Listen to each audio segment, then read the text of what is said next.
This is Sunny Saurabh and we are going to discuss building material today. Last class में हम लोगों ने cement discuss किया था और उसके बाद मैंने कहा था कि कंक्रीट टेक्नोलॉजी डिस्कस करेंगे, बट वो एक लंबा टॉपिक हो जाएगा, तो पहले लाइम एंड मोटर डिस्कस करते हैं, उसके बाद हम लोग कंक्रीट टेक्नोलॉजी पे मूव ऑन करेंगे। तो ये कुछ चीज़ें हैं जो लाइम से रिलेटेड हम लोग पढ़ेंगे। सबसे पहले कुछ बेसिक डेफिनेशंस हैं। जनरली इनसे सवाल बनते हैं आपके, और हाइड्रोलिसिटी, स्लेकिंग, इन चीज़ों में कन्फ्यूज़न होता है लोगों को, तो इसलिए मैं इनको डिस्कस करूँगा अलग से। फिर कॉन्स्टिट्यूएंट्स में ये जो बेसिक इसके कॉन्स्टिट्यूएंट्स होते हैं, इसके अलावा भी होते हैं, आयरन भी होता है, पायराइट भी होता है, बट मेजर कंपोनेंट्स ये हैं जिससे कि लाइम की प्रॉपर्टी जो है वो डिसाइड होती है। ठीक है, फिर क्लासिफिकेशन में ये 3 क्लासिफिकेशंस हैं। हाइड्रोलिक लाइम के फिर फर्दर 3 और क्लासिफिकेशंस होते हैं। फिर आईएस कोडल प्रोविजन के हिसाब से फिर A B C D E F ऐसे क्लासिफिकेशंस हैं, तो वो भी हम लोग डिस्कस करेंगे। बट मेन जो आपका सवाल बनता है एग्जामिनेशन में वो यहीं से बनता है। ठीक है, तो मैं जो भी लिखूंगा यहाँ पे आप उसका स्क्रीनशॉट ले सकते हैं, ताकि आपको नोट मेकिंग की जरूरत ना पड़े, आपका टाइम बहुत सेव हो जाएगा।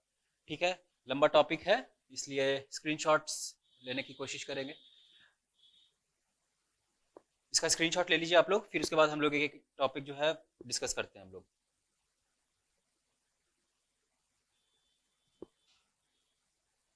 चलिए तो फिर शुरू करते हैं। तो पहली प्रॉपर्टी जो हम लोग डिस्कस करेंगे वो है कैल्सिनेशन। कैल्सिनेशन को डिफाइन कैसे करते हैं? It is a process of heating calcium carbonate till redness. देखिए, इसमें कोई टेम्परेचर ऐसा स्पेसिफाइड है नहीं, क्योंकि नेचर में जो लाइमस्टोन अवेलेबल है उसमें डिफरेंट इंग्रेडिएंट्स डिफरेंट प्रोपोर्शन में पाए जाते हैं, जिसकी वजह से डिफरेंट टेम्परेचर पे रेडनेस अचीव होता है। तो रेडनेस जो है वो बेसिकली यहाँ पे मेन कीवर्ड है। और जब रेडनेस तक हीट करते हैं तो कैल्शियम कार्बोनेट, जो कि लाइमस्टोन होता है नेचुरली अवेलेबल, वो ब्रेक डाउन होगा कैल्शियम ऑक्साइड में, विच इज आवर लाइम, और कार्बन डाइऑक्साइड में, जो कि एटमॉस्फेयर में स्केप कर जाएगा। उसके बाद दूसरी प्रॉपर्टी है जो कि बहुत ही इंपॉर्टेंट प्रॉपर्टी है, हाइड्रोलिसिटी। हाइड्रोलिसिटी से बहुत ऑब्जेक्टिव्स बनते हैं। Property by which lime sets और hardens in damp places and where there is no circulation of air, no free circulation of air कह लें। तो ये दो क्राइटेरियाज हैं जो कि फुलफिल होने चाहिए हार्डनेस अचीव करने के लिए। ठीक है, और ऐसी ऐसी सिचुएशन कहाँ डेवलप होती है? जो थिक मैसनरी है, जो फोर्ट्स पहले बना करते थे, तो उनमें जो वॉल की थिकनेस होती थी वो 1-1 फुट की होती थी। ठीक है, स्टोन्स की थिकनेस बहुत ज्यादा होती थी, तो उनमें जो सेंट्रल एरिया जो होता था, कोर वाला एरिया होता था, उसमें ये सिचुएशन डेवलप होता था। ठीक है, वहां पे हाइड्रोलिसिटी जो है रोल प्ले करता था। मैं एग्जाम्पल इसलिए दे रहा हूँ ताकि आप रिलेट कर सकें। फिर अगली प्रॉपर्टी जो पढ़ेंगे हम लोग वो सेटिंग की पढ़ेंगे। सेटिंग जो है वो भी एक तरीके की हार्डनिंग ही है, लेकिन इसमें किसी भी तरीके की स्पेशल क्राइटेरिया की बात नहीं करते हैं हम लोग।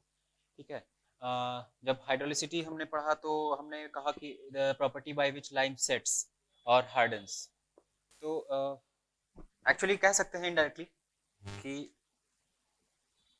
Hydroelectricity is special kind of setting. ठीक है, जब स्पेशल क्राइटेरियाज कुछ फुलफिल होते हैं तो जो सेटिंग होती है उसे ही हाइड्रोलिसिटी कहते हैं। इसलिए इन दोनों प्रॉपर्टीज में कंफ्यूज होने की जरूरत नहीं है। ओके, स्लेकिंग पे आते हैं। जब हम लोग वाटर ऐड करते हैं लाइम में तो केमिकल रिएक्शन होता है। पहले के ज़माने में घरों में जो पेंटिंग होती थी उसमें चूना यूज होता था। ठीक है, तो आपने देखा होगा कि बड़े से कंटेनर में चूने को रख देते थे और पानी डालते थे, वो उसका वॉल्यूम इंक्रीज होता था। ठीक है, जिसको स्वेलिंग कहते हैं। फिर उसके बाद जो है उसमें क्रैक्स आना शुरू होते थे। ठीक है, जिसे आप फॉल्स अपार्ट का एक कीवर्ड यूज कर सकते हैं यहाँ पे, कि it swells and it falls apart. तो वो जो रिएक्शन होता था वो एक्सोथर्मिक रिएक्शन होता था, और उस प्रोसेस को ही स्लेकिंग कहते थे। तो मेन आपका जो प्रॉपर्टी है ये हाइड्रोलिसिटी और स्लेकिंग, इन दोनों पे बहुत ज़्यादा सवाल बनते हैं। इन दोनों को क्लियरली आप जो है समझेंगे, और इसको केमिकल रिएक्शंस के फॉर्म में हम लोग फर्दर डिस्कस करेंगे, बट उससे पहले आप लोग जो है स्क्रीनशॉट ले सकते हैं।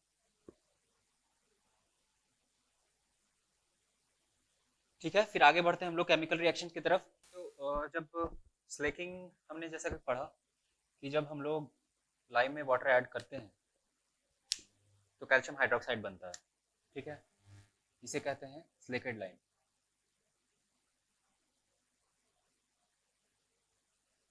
कैल्शियम हाइड्रोक्साइड है ये, और इसका जो थिन और पोरेबल सस्पेंशन होगा, जो जो सॉल्यूशन क्रिएट हुआ है, ठीक है, उसे कहते हैं मिल्क ऑफ लाइम।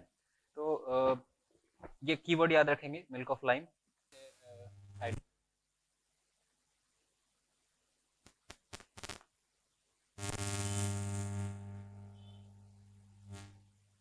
तो इसमें एक चीज़ ध्यान देना है अपने को कि जब हमने स्लेकिंग कर ली और हमें एक सॉल्यूशन मिल गया जिसे मिल्क ऑफ लाइम कहते हैं, तो उसे जितनी जल्दी हो सके उतनी जल्दी यूज़ कर लेना है, क्योंकि जो एटमॉस्फेयर में कार्बन डाइऑक्साइड अवेलेबल है, तो वो कार्बन डाइऑक्साइड को ये एब्जॉर्ब कर लेता है और ये वापस से कैल्शियम कार्बोनेट में कन्वर्ट हो जाता है। ठीक है, तो वो उस कंडीशन में फिर वो यूजलेस हो जाता है। तो इस वजह से जब एक बार आपने स्लेकिंग कर दी तो जितनी जल्दी हो सके उतनी जल्दी आपको ये सॉल्यूशन को यूज कर लेना है।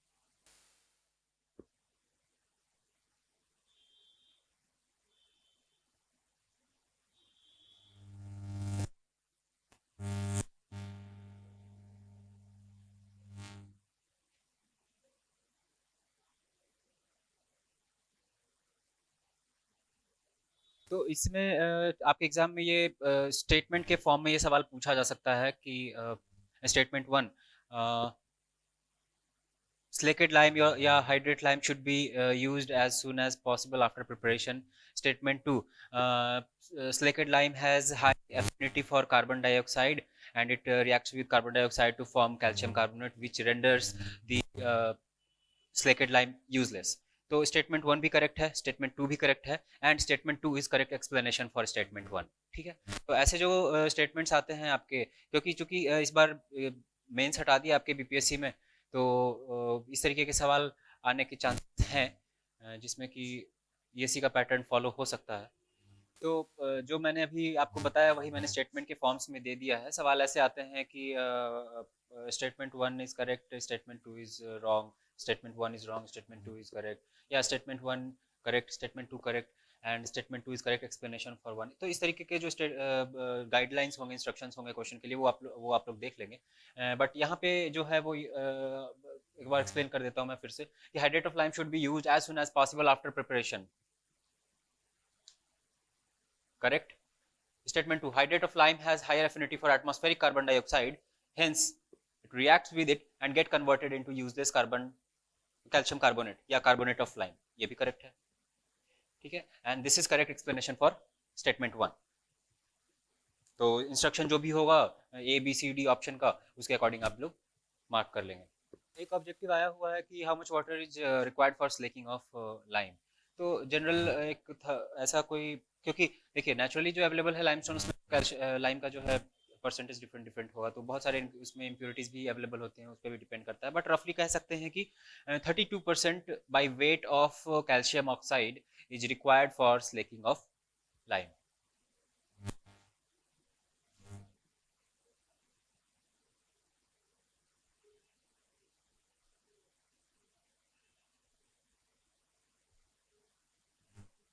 इसी चीज को मैंने यहाँ स्टेटमेंट के फॉर्म में लिखा है कि 32% water by weight of calcium oxide needed for slaking of lime.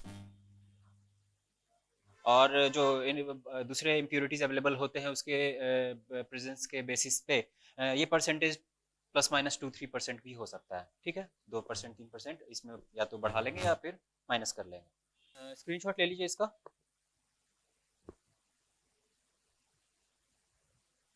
चलिए फिर आगे बढ़ते हैं। एक हमने एलिमेंट छोड़ दिया, क्विक लाइम। जब कैल्सिनेशन करते हैं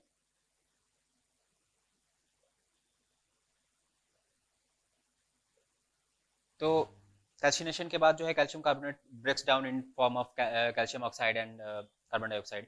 तो जब हाई होती है कैल्शियम ऑक्साइड की, तो वो जो लाइम होता है उसे कहते हैं क्विक लाइम। तो क्विक लाइम जो है वो, इसके कुछ खास प्रॉपर्टीज होती हैं कि ये एमॉर्फस होता है, नॉन क्रिस्टलाइन होगा, it has high affinity for moisture, it has no affinity for carbonic acid. ठीक है, और जब क्विक लाइम किलन से निकलता है जहाँ पे कैल्सिनेशन इसका हो चुका है, वहाँ से जब ये बाहर निकलता है तो उस क्विक लाइन को लंप लाइन भी कहते हैं। ठीक है, तो ये इससे कंफ्यूज नहीं होंगे।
ठीक है, it has high affinity for moisture,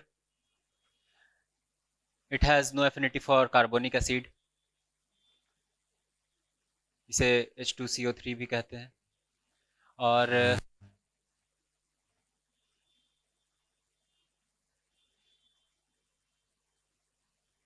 amorphous का मतलब तो समझते ही होंगे आप लोग, non crystalline.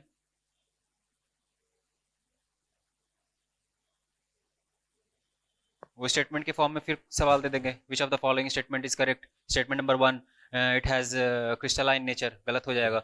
Statement number two, it has high affinity for moisture, it has high affinity for carbonic acid, फिर स्टेटमेंट थ्री भी गलत हो जाएगा। तो ये चीज़ें आप याद रखेंगे और वो ऑप्शन में दे देंगे which of the following statement is correct. One A B C, A में दे देंगे वन टू थ्री, बी में दे देंगे वन थ्री। तो इस तरीके से वो कंफ्यूज करने की कोशिश करते हैं। तो it should be very much clear in your head कि क्या क्या प्रॉपर्टीज हैं। और एक चीज और कि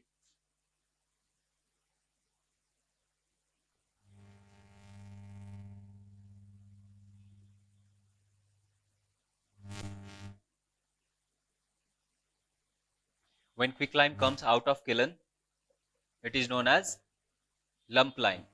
Lump lime.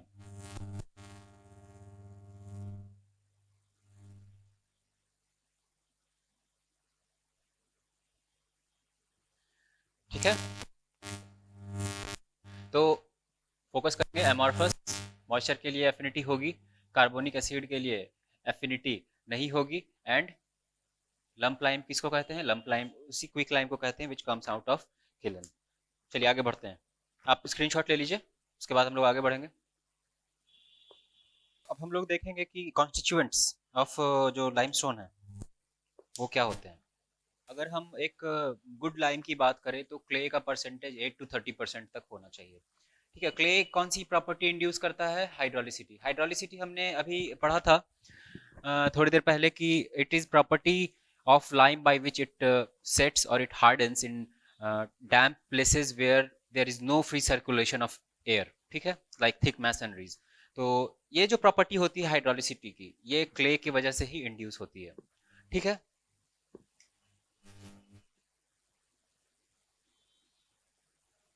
हाइड्रोलिसिटी इंड्यूस करने के साथ साथ ये क्या करता है कि इट अरेस्ट्स स्लेकिंग। स्लेकिंग को कुछ हद तक रोकता है ये। ठीक है, तो ये भी इसके प्रॉपर्टी में इंक्लूड हो जाएगा।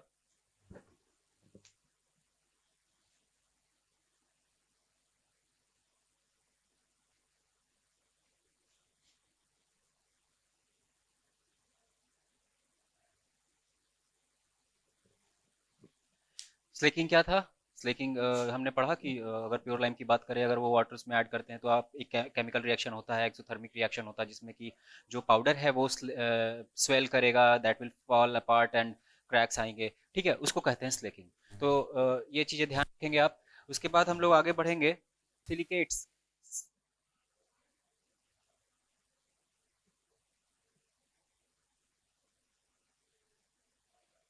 सिलिकेट्स किसी के भी हो सकते हैं। सिलिकेट्स आपके कैल्शियम के भी हो सकते हैं, मैग्नीशियम का भी हो सकता है, एल्यूमिनियम का भी हो सकता है। तो silicates are also responsible for imparting hydroelectricity.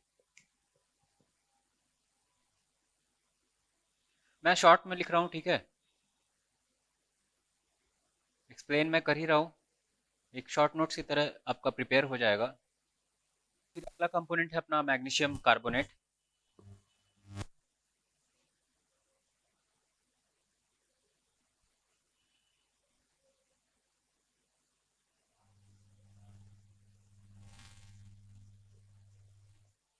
तो मैग्नीशियम कार्बोनेट जो है, it allows slaking and it causes slow setting. यदि 30% से ज़्यादा मैग्नीशियम कार्बोनेट अवेलेबल होगा लाइम में, तो it will impart hydraulicity even in absence of clay. ठीक है, तो ये एक इंपॉर्टेंट प्रॉपर्टी है, इस चीज़ को एकदम बिल्कुल याद रखेंगे। तो इसी को स्टेटमेंट के फॉर्म में लिखा मैंने, more than 30% magnesium carbonate is present in lime, then hydrolicity imparted even in absence of clay। Clay नहीं भी होगा तो भी हाइड्रोलिसिटी इंड्यूस हो जाएगी। ओके, फिर सल्फेट की बात करते हैं। इसको आप स्क्रीनशॉट ले लीजिए पहले, फिर सल्फेट हम लोग नेक्स्ट वाले स्क्रीन में पढ़ेंगे। तो सल्फेट जो है वो जो प्रॉपर्टी इंड्यूस करता है वो है accelerates the setting, accelerates the setting and it arrests the slaking. Okay,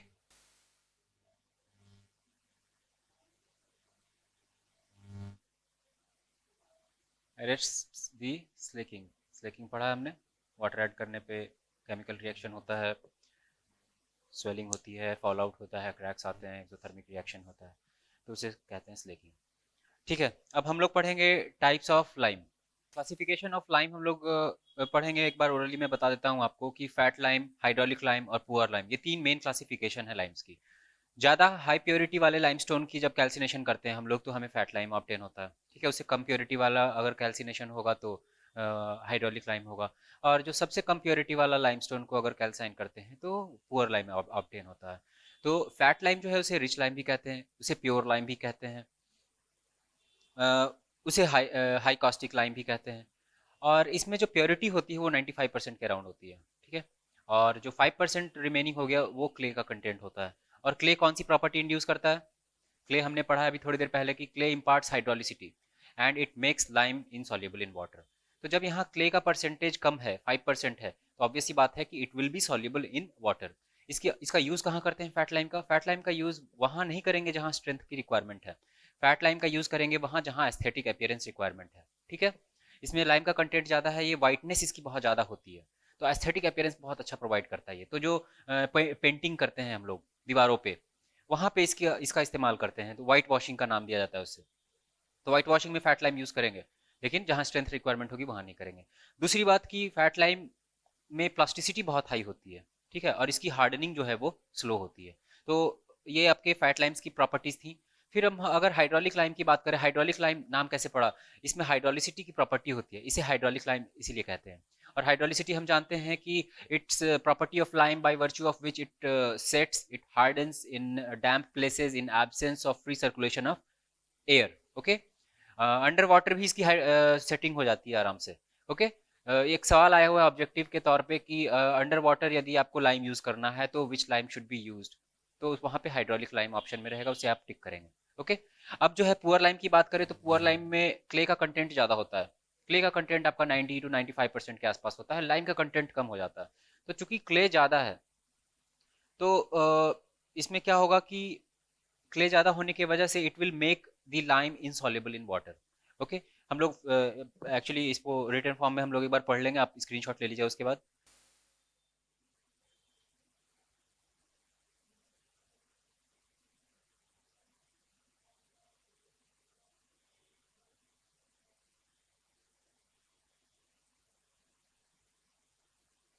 इसे हाई कॉस्टिक लाइम भी कहते हैं। जैसा कि मैंने आपको डिस्कस किया था पहले कि फैट लाइम जो है it is also known as high caustic lime, rich lime, pure lime, white lime. इसमें प्योरिटी 95% होती है, क्ले का परसेंटेज जो है वो 5% के आसपास है। इस वजह से ये सॉल्युबल होता है वाटर में क्योंकि क्ले कम है, और क्ले कम होने के कारण, प्योरिटी हाई होने के कारण वाइट इन कलर होता है, और इसके वजह से वाइट इन कलर होने की वजह से हाई एस्थेटिक अपीयरेंस है। ठीक है, इसकी प्लास्टिसिटी हाई होती है, इसकी हार्डनिंग स्लो होती है, और स्लेक्स विगोरसली इसका जो मेन रीज़न है वो हाई प्योरिटी ही इसका मेन रीज़न है। क्योंकि प्योरिटी हाई है तो इसकी स्लेकिंग भी बहुत ही विगोरस होगी, और इसकी स्वेलिंग होगी, इसका जो फाइनल वॉल्यूम होगा वो 2 to 2.5 times of original volume होगा। ठीक है, इसी को स्वेलिंग कहते हैं जो हमने पढ़ा है अभी। तो अब हम लोग हाइड्रोलिक लाइम की बात करते हैं। हाइड्रोलिक लाइम को जो है हम लोग वाटर लाइम भी कहते हैं, और इट इज़ मेड फ्रॉम कंकर। ये इंजीनियरिंग सर्विसेज में ऑब्जेक्टिव में सवाल आया हुआ है। ओके, मैच द फॉलोइंग के टर्म्स में आया था तो मैंने यहाँ यूज़ कर लिया इसको। कंकर से बनाते हैं इसको। इसकी प्योरिटी कम होती है, 8 से 30% के आसपास इसकी प्योरिटी होती है, और चूंकि प्योरिटी कम है इसकी वजह से परफेक्टली वाइट नहीं होता है। ओके, इसका एस्थेटिक अपीयरेंस भी बहुत कुछ खास नहीं होता है, लेकिन इसकी खास बात यह है कि इसकी हार्डनिंग अच्छी होती है। Okay, good hardening and strength binding property अच्छी इसकी होती है। ओके, इसीलिए इसका यूज़ किया जाता है वैसे मोटार्स में जहाँ स्ट्रेंथ की रिक्वायरमेंट होती है। ठीक है, जहाँ पे भी आपको स्ट्रेंथ की ज़रूरत होगी वहाँ पे आप हाइड्रोलिक लाइम यूज़ करेंगे, जहाँ पे भी आपको एस्थेटिक अपीयरेंस की ज़रूरत होगी वहाँ पे आप फैट लाइम यूज़ करेंगे। ठीक है। तो अब पुअर लाइम की बात करें, यदि हम पुअर लाइम को जो है हम लोग लीन लाइम के नाम से भी जानते हैं। ओके। इसकी प्योरिटी जो है वो लेस देन 70% होती है, क्ले का परसेंटेज इसमें ग्रेटर देन 70% होगा। इसमें ना तो बाइंडिंग प्रॉपर्टी होती है, ना तो एस्थेटिक वैल्यू है। इसकी सेटिंग भी स्लो होती है और इसकी स्लेकिंग भी स्लो होती है। इसका इस्तेमाल जो है हम लोग बहुत वैसी जगह पे करते हैं जहाँ पे माइनर इंपॉर्टेंस का वर्क है। ठीक है, फाउंडेशन के आसपास यदि कहीं मार्किंग की ज़रूरत हुई तो वहाँ पे पुअर लाइम हम लोग यूज़ कर लेंगे। ठीक है। इसका कलर जो है वो मडी होता है। एस्थेटिक वैल्यू क्यों नहीं है? क्योंकि मडी कलर होता है।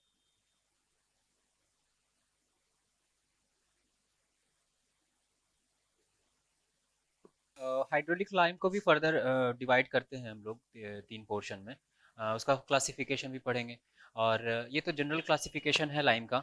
आईएस कोड के हिसाब से और भी फर्दर क्लासिफिकेशन है, class A B C D E F. ठीक है, तो हम लोग उसको भी डिस्कस करेंगे। और इंजीनियरिंग सर्विसेज में दो तीन सवाल ऐसे आए हुए हैं, उसको भी हम लोग इसके बाद डिस्कस करेंगे। तो आप जो है इसको पहले स्क्रीनशॉट ले लीजिए, उसके बाद we will move on to the next topic. चलिए तो फिर आगे बढ़ते हैं। हाइड्रोलिक लाइम को भी फर्दर तीन क्लासिफिकेशन है आगे। एक होता है फीबली हाइड्रोलिक लाइम, एक है मॉडरेट हाइड्रोलिक लाइम और एक एमिनेंट हाइड्रोलिक लाइम। तो लाइम का कितना परसेंटेज अवेलेबल है इसके बेसिस पे ये क्लासिफिकेशन है, हम लोग डिस्कस करते हैं उससे। तो ये मेन तीन क्लासिफिकेशन है: feeble hydraulic lime, moderate hydraulic lime, eminent hydraulic lime. और ये हमारे आइटम्स है जिसके बेसिस पे हम लोग इनके क्लासिफिकेशन को डिस्कस करेंगे। एक हमारा क्ले कंटेंट है, slaking, setting, hydraulicity, strength and uses. ठीक है, कंपोजिशन कह लें इसको। ये मेन चार चीज़ें हैं ऐसी हैं जिसके बेसिस पे आप किसी भी लाइम को डिफरेंशिएट कर सकते हैं, चाहे वो fat lime, hydraulic lime, poor lime हो, या हाइड्रोलिक लाइम में फर्दर क्लासिफिकेशन हो जाए आपका फीबल, मॉडरेट एंड एमिनेंट का। तो क्ले का कंटेंट जो है, एमिनेंट का मतलब क्या हुआ?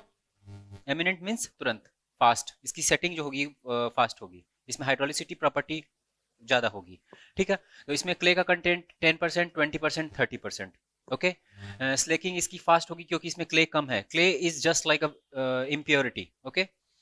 तो यदि क्ले कम है तो इसकी स्लेकिंग फास्ट होगी। स्लेकिंग क्या था? केमिकल रिएक्शन विद वाटर, जिसमें स्वेलिंग होती है, जिसमें फॉल अपार्ट होता है मटेरियल। ठीक है, तो स्लेकिंग इसकी फास्ट होगी, बट क्ले का परसेंटेज ज़्यादा होने की वजह से इसकी स्लेकिंग थोड़ी सी डिफिकल्ट हो जाएगी। सेटिंग की बात करें तो सेटिंग उल्टा हो जाता है। सेटिंग जो है इसकी स्लो होगी, और क्ले का परसेंटेज हाई होने की वजह से सेटिंग इसकी फास्ट हो जाएगी। ठीक है। हाइड्रोलिसिटी, हाइड्रोलिसिटी क्या है? हाइड्रोलिसिटी जो है सेटिंग को ही कहते हैं। When setting takes place under the damp condition it is called hydraulicity. Okay. तो अगर ये स्लो है तो ये भी फीबल होगा। ये दोनों जो है इंटरकनेक्टेड है। ठीक है, सेटिंग और हाइड्रोलिसिटी जो है वो इंटरकनेक्टेड है। यदि ये स्लो है तो ये फीबल होगा, अगर ये मॉडरेट है तो ये भी मॉडरेट होगा, अगर ये फास्ट है तो ये एमिनेंट होगा। ठीक है। एमिनेंट मीन्स तुरंत, ये भी फास्ट ही कह लें इसको। इसको लिख देते हैं यहाँ पे, फास्ट ही लिख देते हैं। ओके। बाकी स्ट्रेंथ की बात करें तो ये स्ट्रॉन्ग, स्ट्रॉन्गर, स्ट्रॉन्गेस्ट। ओके। और चूंकि ये स्ट्रॉन्गेस्ट है, इसको डैम्प प्लेसेस में भी यूज़ कर सकते हैं, इसको ऑर्डिनरी वर्क के लिए यूज़ करते हैं, इसको सुपीरियर वर्क के लिए यूज़ करते हैं। तो ये मेन क्लासिफिकेशन है। इस पे भी ऑब्जेक्टिव आपके कंटेंट को लेके बन सकता है, स्लेकिंग को लेके बन सकता है, सेटिंग और हाइड्रोलिसिटी को लेके बन सकता है। ठीक है, यहाँ से आपके सवाल आ सकते हैं। तो आप स्क्रीनशॉट ले लें, उसके बाद हम लोग आगे बढ़ेंगे। ठीक है, फिर आगे बढ़ते हैं हम लोग। आईएस कोडल प्रोविजन के अकॉर्डिंग जो क्लासिफिकेशन है, अब हम लोग वो डिस्कस करेंगे। अच्छा, classification of lime on the basis of IS code discuss करने से पहले एक चीज डिस्कस करना चाहूँगा मैं। आपके बीपीएससी 2017 में एक क्वेश्चन आया था एमिनेंट हाइड्रोलिक लाइम से। ठीक है, अभी हमने जो पहले पढ़ा, feeble hydraulic lime, moderate hydraulic lime, eminent hydraulic lime, उसमें जो कंपोनेंट होता है वो भी हमने देखा। तो उसके बेसिस पे एक सवाल ये आया था, सवाल मुझे लिख देने दीजिए। तो बीपीएससी 2017 के मेंस में आपका एक क्वेश्चन था, eminent hydraulic lime is one in which percentage of silica alumina and iron oxide. तो silica alumina and iron oxide से मतलब है क्ले का, क्योंकि हमने सीमेंट में पढ़ा था कि हम कैल्शियस कंपोनेंट ऐड करते हैं जिसमें कैल्शियम कार्बोनेट ऐड करना पड़ता है, और अर्जिलेशियस कंपोनेंट एक होता है सेकंड बेसिक इंग्रेडिएंट, जो कि क्ले या शेल से ऑब्टेन करते हैं, और क्ले से हमें सिलिका एल्यूमिना, आयरन ऑक्साइड, ये चीज़ें ऑब्टेन होती हैं। तो बेसिकली इसने क्ले ना बोल के silica, alumina and iron oxide mention कर दिया यहाँ। ठीक है, और हमने क्या पढ़ा था 10, 20, 30% के लिए कि अगर 10% है तो वो फीबल हाइड्रोलिक है, 20% यदि क्ले है तो वो मॉडरेट हाइड्रोलिक है, अगर 30% क्ले है तो वो एमिनेंट हाइड्रोलिक है। तो यहाँ पे 30 to 40%, 30 से अबव जितने भी होंगे वो एमिनेंट हाइड्रोलिक हो जाएंगे। ठीक है, तो हमारे यहाँ पे करेक्ट ऑप्शन क्या हो जाएगा? 30 to 40। आपको याद है ना, हमने पढ़ा था 10% यदि क्ले है तो ये हो जाएगा फीबल हाइड्रोलिक लाइम, फिर उसके बाद यदि 20% है तो ये हो जाएगा आपका मॉडरेट हाइड्रोलिक लाइम, एंड अगर 30% है या उससे अबव है तो ये हो जाएगा आपका eminent eminent hydraulic lime. Okay, तो ये हाइड्रोलिक लाइम का क्लासिफिकेशन डिस्कस करने का मेरा मेन पर्पस यही था कि इससे सवाल आए हुए हैं ऑब्जेक्टिव में। तो स्क्रीनशॉट यदि लेना चाहें ले लें आप। चलिए आगे बढ़ते हैं।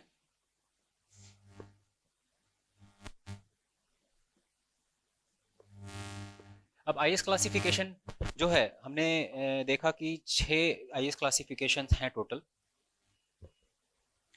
ABCDE। ओके,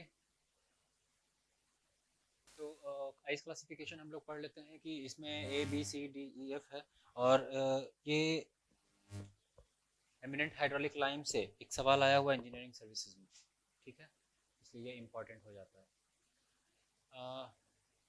इसमें इसका पर्पस जो है वो स्ट्रक्चरल वर्क के लिए यूज़ करते हैं, और एक चीज़ और इसमें आप नोट डाउन कर लेंगे कि जो इसका 14 डे स्ट्रेंथ होता है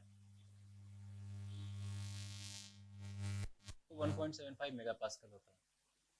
ओके, एंड जो 28 डे स्ट्रेंथ होता है वो आपका 2.5 मेगा पास्कल होता है, 2.80 के आसपास होता है, 2.80 मेगा पास्कल। ये सवाल इंजीनियरिंग सर्विसेज में आया हुआ है, तो आपके ऑब्जेक्टिव में यहाँ पे भी आ सकता है। क्लास बी जो है वो मॉडरेट हाइड्रोलिक लाइम है, उसका हम लोग मैसनरी वर्क के लिए यूज़ करते हैं। क्लास सी फैट लाइम है, हम लोग पहले भी पढ़ चुके हैं कि फैट लाइम प्लास्टरिंग में यूज़ होता है। प्लास्टरिंग किसको कहते हैं? जो दीवारों पे ऊपर में जो कोटिंग होती है उसको प्लास्टर कहते हैं, उसके लिए फैट लाइम यूज़ करते हैं। क्यों फैट लाइम यूज़ करते हैं? क्योंकि फैट लाइम में इम्प्योरिटी कम होती है, लाइम ज़्यादा होता है, उसकी प्लास्टिसिटी हाई होती है, उसका श्रिंकेज कम होता है। तो श्रिंकेज कम होने की वजह से ड्राइंग स्टेज में उसमें क्रैक्स नहीं आते हैं, श्रिंकेज क्रैक्स नहीं आते हैं, क्योंकि जो प्लास्टर हम लोग वॉल पे करते हैं उसका सरफेस एरिया बहुत लार्ज है, उसका इवेपोरेशन जो होता है वाटर का वो बहुत हाई रेट पे होता है। तो इस केस में श्रिंकेज क्रैक्स आने के चांसेस होते हैं। लेकिन जब हम लोग लाइम मोर्टार में फैट लाइम यूज़ करते हैं फॉर प्लास्टरिंग, तो उसकी श्रिंकेज कम होती है, इस वजह से श्रिंकेज क्रैक्स नहीं आते हैं, उसकी प्लास्टिसिटी बहुत हाई होती है। लेकिन इसका डिमेरिट यही है कि इसकी जो हार्डनिंग होती है वो बहुत स्लो प्रोसेस है। ठीक है, इसकी हार्डनिंग बहुत धीरे धीरे होती है। अब मॉडरेट हाइड्रोलिक लाइम में को यूज़ करते हैं मैसनरी वर्क में। इसकी बात करें यदि, तो 14 डे स्ट्रेंथ यदि देखें तो वो हो जाएगा आपका 1.25 मेगा पास्कल, और अगर 28 डे स्ट्रेंथ की बात करें तो ये हो जाएगा आपका 1.75 मेगा पास्कल या उससे नीचे। ठीक है, अब आते हैं फैट लाइम में। फैट लाइम क्लास सी को फैट लाइम कहते हैं। फैट लाइम का यूज़ करते हैं प्लास्टरिंग में, जैसा कि पहले भी बताया हमने आपको, इसका यूज़ करते हैं प्लास्टरिंग में। फिर डोलोमाइटिक लाइम, ये भी इंजीनियरिंग सर्विसेज में आया हुआ है, इंजीनियरिंग सर्विसेज में आया हुआ है। डी फॉर डोलोमाइटिक, ये याद रखेंगे, दोनों डी से है। इसका भी इस्तेमाल हम लोग वाइट वॉशिंग और फिनिशिंग कोट के लिए करते हैं प्लास्टरिंग के। ओके, कंकर लाइम भी आया हुआ है इंजीनियरिंग सर्विसेज में। एक्चुअली में सवाल ये था कि जो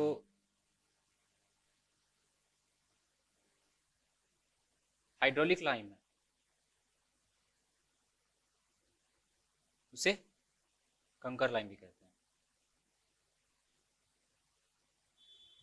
जो नॉन हाइड्रोलिक लाइम है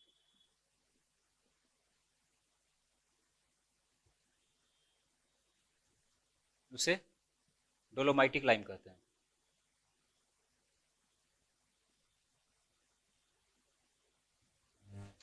तो और जो फैट लाइम होता है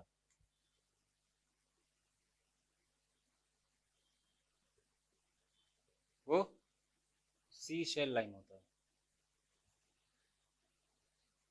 ये बिल्कुल इसी तरह से मैच द फॉलोइंग में इंजीनियरिंग सर्विसेज में सवाल आया हुआ है, तो ये आपके लिए बहुत ही ज़्यादा इंपॉर्टेंट है, इसको आप ध्यान में रखेंगे। ठीक है, इसका स्क्रीनशॉट ले लेंगे आप लोग, उसके बाद हम लोग एमिनेंट हाइड्रोलिक लाइन की प्रॉपर्टीज़ को अलग से डिस्कस कर लेंगे। तो आगे बढ़ते हैं। तो पहले एक बार हम लोग क्लास ए इसे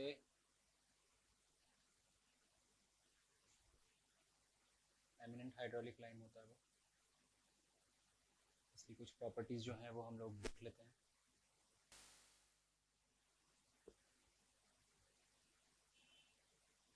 इसमें जो क्ले होता है अपना, क्ले का कंपोजिशन है वो 30% के अराउंड होता है। सेटिंग इसकी फास्ट होती है, इसकी स्लेकिंग जो है वो स्लो होती है, क्योंकि क्ले का परसेंटेज 30 एंड अबव है। और इसका यूज़ होता है स्ट्रक्चरल पर्पस के लिए, स्ट्रॉन्गेस्ट होता है ये, इसका यूज़ होता है स्ट्रक्चरल पर्पस के लिए।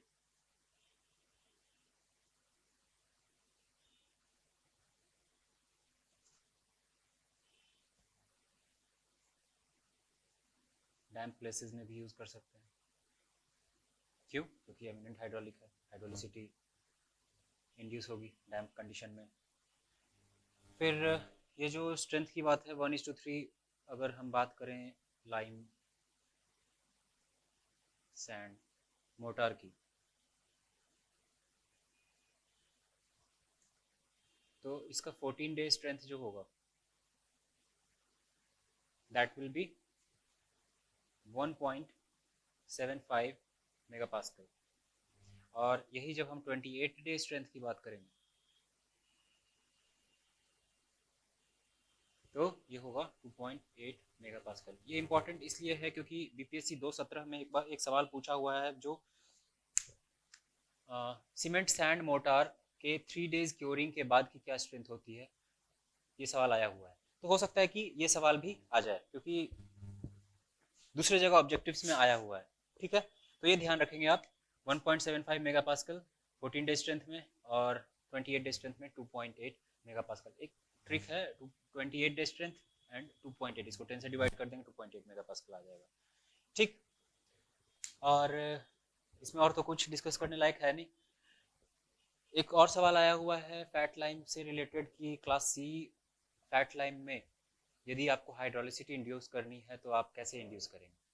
ठीक है, तो उसमें सुर्खी ऐड करेंगे। सुर्खी होता क्या है? सुर्खी होता है पाउडर, जब बर्न्ट ब्रिक को हम लोग पाउडर के फॉर्म में ट्रांसफर कन्वर्ट कर लेते हैं ग्राइंडिंग करके, तो वो सुर्खी कहलाता है। अब सुर्खी का इस्तेमाल हम लोग कभी भी प्लास्टरिंग या पॉइंटिंग वर्क के लिए नहीं करते हैं, ये भी इंजीनियरिंग सर्विसेज के ऑब्जेक्टिव में आया हुआ है। सुर्खी should not be used in plastering and Poynting work, क्योंकि इसका डिग्रेडेशन होता है धीरे धीरे। तो सुर्खी का इस्तेमाल क्यों करते हैं? सुर्खी का इस्तेमाल करते हैं फैट लाइम में, चूंकि हमने पढ़ा है फैट लाइम में हाइड्रोलिसिटी नहीं होती है, फैट लाइम में क्ले का कंटेंट कम होता है, उसकी प्योरिटी बहुत हाई होती है। ठीक है, तो इस वजह से इसमें हाइड्रोलिसिटी नहीं होती है। तो हाइड्रोलिसिटी फैट लाइम में यदि इंड्यूस करना है आपको तो यू विल बी यूजिंग सुर्खी with fat lime. Okay, screenshot लेने से पहले डिलीट कर दिया, तो आप लोग थोड़ा सा पीछे जाकर जो है स्क्रीनशॉट ले लें। ठीक है, अब हम लोग क्लास सी, वो जो इंजीनियरिंग सर्विसेज में सवाल आया था उसको भी एक बार अलग से डिस्कस कर लेते हैं। क्लास बी वाला जो क्लासिफिकेशन था वो मॉडरेट हाइड्रोलिक था।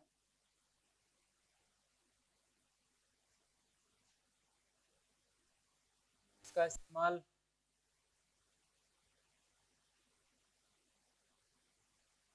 मैसनरी वर्क के लिए करते थे।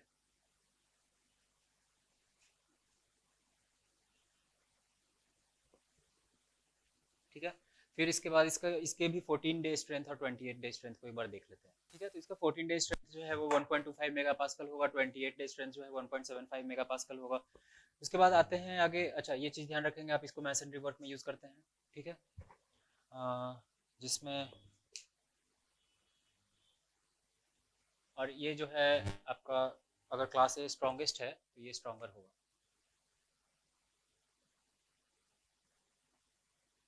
ठीक है, ऐसे याद रखेंगे आप।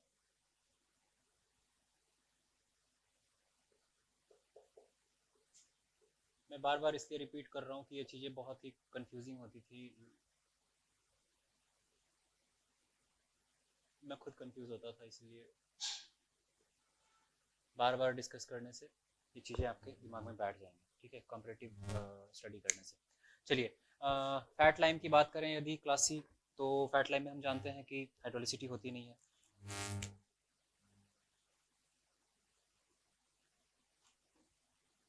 तो इसका यूज़ करते हैं हम लोग प्लास्टरिंग के लिए। ओके, बार बार इसी चीज़ को पढ़ रहे हैं हम लोग। अच्छा, सुर्खी ऐड किया जाता है in fat lime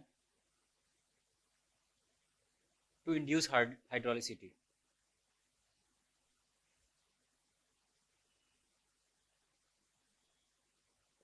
to induce hydraulicity. Okay, तो सुर्खी का ये पर्पस है, याद रखेंगे। और सुर्खी होता क्या है? बर्न्ड ब्रिक को ग्राइंड करने के बाद जो पाउडरी सब्सटेंस ऑब्टेन होता है, दैट इज कॉल्ड सुर्खी। तो इसका आप स्क्रीनशॉट ले लीजिए। उसके बाद हम लोग एक कॉम्पैक्ट कंपैरिजन की तरफ मूव ऑन करेंगे between fat lime and hydraulic lime. ठीक है, तो आप स्क्रीनशॉट इसका पहले ले लीजिए। चलिए ठीक है, तो आगे बढ़ते हैं। ये एक अब हम जो है कॉम्पैक्ट कंपैरिजन पढ़ने वाले हैं फैट लाइम और हाइड्रोलिक लाइम के बीच में। और जो आइटम्स हैं, मोर और लेस एक तरीके से समझ लीजिए कि ये आपका सार है, समरी है। Composition, slaking, setting, hydraulicity. Setting और हाइड्रोलिसिटी मोर और लेस सिमिलर चीज़ें हैं। फिर आता है कलर, स्ट्रेंथ एंड यूजेस। ठीक है, तो अब इनको जो है हम लोग इंटर रिलेट करके पढ़ेंगे, लॉजिकल वे में, रटना नहीं है। तो 5% क्ले इम्प्यूरिटी। पहली बात ध्यान रखना ये है कि क्ले जो है वो इम्प्यूरिटी के फॉर्म में है। क्ले होने से हाइड्रोलिसिटी इंड्यूस होती है। हाइड्रोलिसिटी क्या है? सेटिंग प्रॉपर्टी है। Hydraulicity is a setting property under damp condition. ठीक है, लेकिन क्ले इम्प्यूरिटी है। तो 5% क्ले इम्प्यूरिटी अगर है तो फैट लाइम होगा, 5 to 30 है तो हाइड्रोलिक लाइम होगा। और वहीं यदि ग्रेटर देन 30% हो जाए क्ले, तो वो हमारा पुअर लाइम हो जाएगा।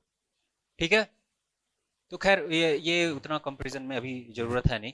स्लेकिंग, स्लेकिंग क्या था? When we add water there is a chemical reaction which is taking place and heat is being produced, swelling होती है, फॉल अपार्ट करता है मटेरियल, क्रैक्स आते हैं। ठीक है, उसी को कहते हैं स्लेकिंग। लेकिन सेटिंग क्या है? हार्डनिंग है। तो स्लेकिंग, सेटिंग, हाइड्रोलिसिटी, ये तीन चीजें जो है बिल्कुल आप ध्यान में रखेंगे। और सेटिंग और हाइड्रोलिसिटी जो है वो तो इंटर रिलेटेड ही है। अगर सेटिंग लो है तो हाइड्रोलिसिटी भी लो होगी, अगर सेटिंग हाई है तो हाइड्रोलिसिटी भी हाई होगी। अच्छा, कलर, कलर क्या है? कलर में फैट लाइम जो है वो ज़्यादा वाइट होता है, जो हाइड्रोलिक लाइम है that is not so white. इसीलिए ये वाइट होने की वजह से ही इसको हम वाइट वॉशिंग में यूज़ करते हैं, क्योंकि अच्छा एस्थेटिक अपीयरेंस है। चूंकि ये उतना वाइट नहीं है लेकिन इसका स्ट्रेंथ हाई है हाइड्रोलिक का, इसीलिए इसे मोर्टार में यूज़ करते हैं। ठीक, प्लास्टर में स्ट्रेंथ की जरूरत नहीं होती, प्लास्टर तो अपीयरेंस के लिए करते हैं ऊपर। लेकिन मोर्टार और प्लास्टर में क्या डिफरेंस है? प्लास्टर ऊपर ऊपर कर दिया हमने अपीयरेंस के लिए, स्मूथनेस प्रोवाइड करने के लिए, रॉ ब्रिक्स के जो वॉल होते हैं उन पे। लेकिन जब मोर्टार की बात, ये मैसनरी मोर्टार की बात करते हैं, इसको ऐसे लिख लेना ज़्यादा सही रहेगा, मैसनरी मोर्टार लिख लेना ज़्यादा सही रहेगा।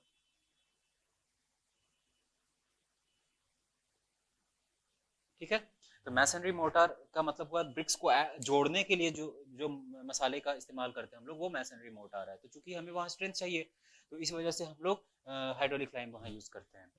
ठीक है, तो ये इंटर रिलेटेड करके हमने एक बार डिस्कस कर लिया। अब कुछ क्वेश्चंस जो हैं, चूंकि लाइन छोटा टॉपिक है तो इसमें हम लोग क्वेश्चंस डिस्कस कर सकते हैं which have been asked in engineering services और any other competitive exams. Okay, तो we will move on to the questions. ज़्यादा है नहीं, कम ही क्वेश्चंस हैं। तो ये कुछ सवाल हैं जो पूछे गए हुए हैं एग्जामिनेशन में।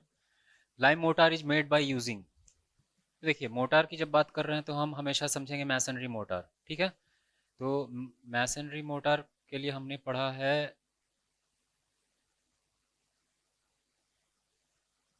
क्या यूज़ करते हैं? Hydraulic lime. Hydraulic lime use करते हैं ना। और फैट लाइम कहाँ यूज़ करते थे? फैट लाइम यूज़ करते थे प्लास्टर के लिए। ठीक है, plaster is different, motor is different. Motor actually मसाले को कहते हैं, बट उसी मसाले को इस्तेमाल करते हैं प्लास्टरिंग में भी। लेकिन यहाँ पे पर्पस जो है वो मेन मैसनरी मोटर से है। ठीक है, क्योंकि कन्फ्यूज़न क्रिएट हो सकता है, बट फैट लाइम और क्विक लाइम दोनों लगभग लगभग सेम चीज़ें हैं, तो जाहिर सी बात है कि यहाँ पे बात प्लास्टर मोटर की नहीं हो रही है। दो ऑप्शन नहीं देते ये। तो फैट लाइम जो है प्लास्टर और वाइट वॉशिंग के लिए यूज़ होता है। ठीक है, ये कौन सा क्लास का होता है? Class C. ठीक है, याद आ रहा है? अच्छा, मैसनरी मोटर हाइड्रोलिक लाइम के लिए हाइड्रोलिक लाइम यूज़ करते हैं इसमें। Modulus of rupture, modulus of rupture जो है, इसको मार्क कर लीजिए आप, ये हाइड्रोलिक हो जाएगा। मॉड्यूलस ऑफ रप्चर जो है वो सीमेंट में, कंक्रीट में आपने पढ़ा होगा अगर कभी आरसीसी देखा है आपने तो, उसमें it stands for tensile strength.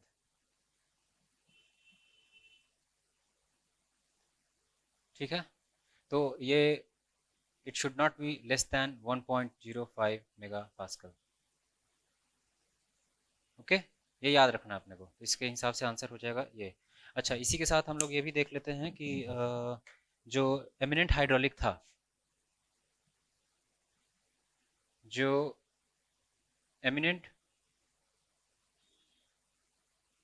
Hydraulic lime था क्लास ए में, उसकी 28 डे स्ट्रेंथ, 14 डे स्ट्रेंथ क्या थी? 14 डे कंप्रेसिव स्ट्रेंथ थी वो। ठीक है, याद रखेंगे आप, कंप्रेसिव स्ट्रेंथ थी, not tensile strength, not modulus of rupture. Okay, that was 1.75 mega pascal. और जब हम वही 28 डे कंप्रेसिव स्ट्रेंथ की बात करें तो 2.8 मेगा पास्कल। 28 को 10 से डिवाइड कर दो, 2.8 याद रखने के हिसाब से। ठीक है, 28 मेगा मेगा पास्कल। अच्छा, मैच द फॉलोइंग, ये भी हमने पीछे डिस्कस किया है, इसलिए क्वेश्चन के तौर पे हमने इसको इंक्लूड कर लिया। ओके, मैच द फॉलोइंग में है फैट लाइम। तो फैट लाइम किससे बनता है? सी सेल से बनता है। नोट्स पलट के पीछे देखेंगे आप, जो स्क्रीनशॉट्स आपने लिया है तो इसमें आपको आपको ये मिल जाएगा। ठीक है, अच्छा, हाइड्रोलिक लाइम, हाइड्रोलिक लाइम क्या था? कंकर। तो कंकर, नन हाइड्रोलिक लाइम और क्विक लाइम। तो क्विक लाइम तो सिंपल लाइमस्टोन को जब कैल्साइन करते हैं, प्योरिटी हाई होती है तो क्विक लाइम बनता है। और वही जब किलन से निकलता है तो उसको लंप लाइम बोलते हैं। तो इसको लंप लाइम भी बोलते हैं, and it is obtained by calcination of limestone. तो बच गया अपना नन हाइड्रोलिक। तो नन हाइड्रोलिक जो है वो डोलोमाइटिक, याद आ रहा है? Non hydraulic dolomitic. ठीक है, क्लास डी था ये। सब कुछ यहीं पे रिवाइज हो चुका है आप लोग का। You don't need to revise again for at least next 2 days, revision तो जरूरी होगा ही। तो चलिए, आपका लाइन यहाँ पे ख़त्म होता है। अब हम लोग मोटार शुरू करेंगे। मोटार बहुत ही छोटा टॉपिक है। उसी मोटार में हम लोग सीमेंट मोटार और लाइम मोटार की भी बात करेंगे। गेज्ड मोटार की बात करेंगे, जो जिसमें सीमेंट की जगह, सीमेंट के साथ साथ लाइम भी यूज़ करते हैं। तो वो वाला मोटार पोर्शन में करते हैं। आप लोग स्क्रीनशॉट ले लीजिए इसका। तो अभी लाइम आपका कंप्लीट हो गया है। अब हम लोग शुरू करेंगे मोटार। मोटार क्या होता है? मोटार को डिफाइन कैसे करेंगे? Motor is a mixture of a binding material plus water plus fine aggregates. Okay, binding material कुछ भी हो सकता है आपका। बाइंडिंग मटेरियल सीमेंट भी हो सकता है, लाइम भी हो सकता है, और फाइन एग्रीगेट्स में आपका सैंड हो सकता है, सुर्खी भी हो सकता है। ठीक है, तो अगर कोई कहता है कि motor is a mixture of cement, sand and water, तो ये एक स्पेसिफिक काइंड ऑफ मोटार है।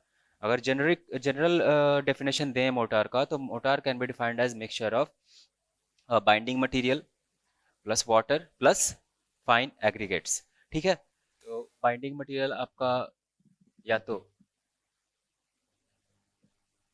सीमेंट हो सकता है या लाइम हो सकता है। लाइम में हमने पढ़ा भी था कि यदि फैट लाइम है तो उसे हम प्लास्टर की तरह यूज़ करेंगे या वाइट वॉशिंग के लिए यूज़ करेंगे। यदि हाइड्रोलिक लाइम है तो उसे हम मैसनरी मोटार के लिए यूज़ करेंगे।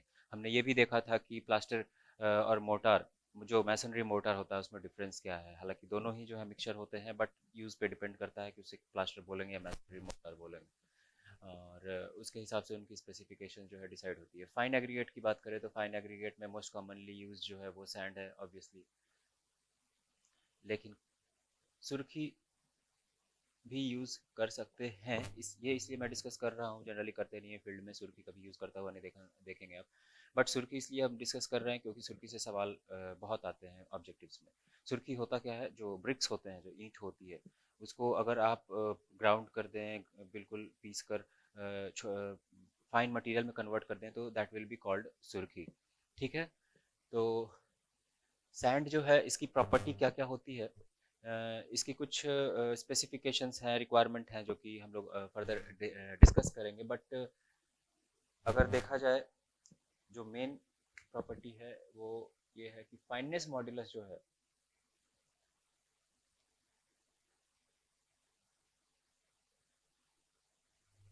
वो आपकी फाइननेस मॉड्यूलस इसकी 2 से 3 के बीच में लाई करनी चाहिए। जब हम कंक्रीट की बात करेंगे तो उसमें एक सवाल आया था, तो उसका एक डेटा है, वो याद रखें कि finest modulus of sand used in concrete should be less then 3.2, it should never be greater than 3.2। ठीक है। वो हम लोग कंक्रीट में भी डिस्कस करेंगे। अब हम लोग पढ़ते हैं कि मोटार के रिक्वायरमेंट्स क्या क्या होते हैं। ठीक है। सैंड हम लोग क्यों यूज़ करते हैं, सैंड का फंक्शन क्या होता है मोटार में। ठीक है। फंक्शन ऑफ सैंड जो है आपके मोटार में, वो बहुत इंपॉर्टेंट रोल प्ले करता है। सैंड सैंड जो है वो बल्क प्रोवाइड करने में हेल्प करता है। बल्क प्रोवाइड करने का क्या मतलब हुआ, यदि सिर्फ सीमेंट यूज़ करेंगे इसका मास बहुत कम होगा, लेकिन अगर उसमें सैंड प्रोवाइड करेंगे तो सैंड जो होता है वो कोर्स मटेरियल होता है। तो इससे क्या होता है कि bulk of entire motor, entire mix increases. Okay. तो कम सीमेंट में, कंबाइनिंग मटेरियल में आप ज़्यादा मोटार प्रिपेयर कर सकते हैं, ज़्यादा एरिया पे अप्लाई कर सकते हैं। ओके। ये वही एरिया वाला ऑप्शन ही अपना जो है 5th पॉइंट में हमने मेंशन कर रखा है। उसके बाद क्या, स्ट्रेंथ एडजस्टमेंट। देखिए, सैंड जो है वो स्ट्रेंथ तो प्रोवाइड नहीं करता है, इसमें बाइंडिंग प्रॉपर्टी नहीं होती है, लेकिन स्ट्रेंथ को एडजस्ट करने में ज़रूर मदद करता है। यदि सीमेंट सैंड में आप प्रोपोर्शन प्रॉपर यूज़ करेंगे, डिफरेंट प्रोपोर्शन यूज़ करेंगे, तो डिफरेंट स्ट्रेंथ डेवलप होगा। ठीक है। तो जैसे मैंने यहाँ पे एग्जांपल दिया है, ठीक है, स्ट्रेंथ एडजस्टमेंट है आपका, यहाँ पे एग्जांपल दिया है मैंने 1:1 का, यानी कि 1 पोर्शन सीमेंट 1 पोर्शन सैंड।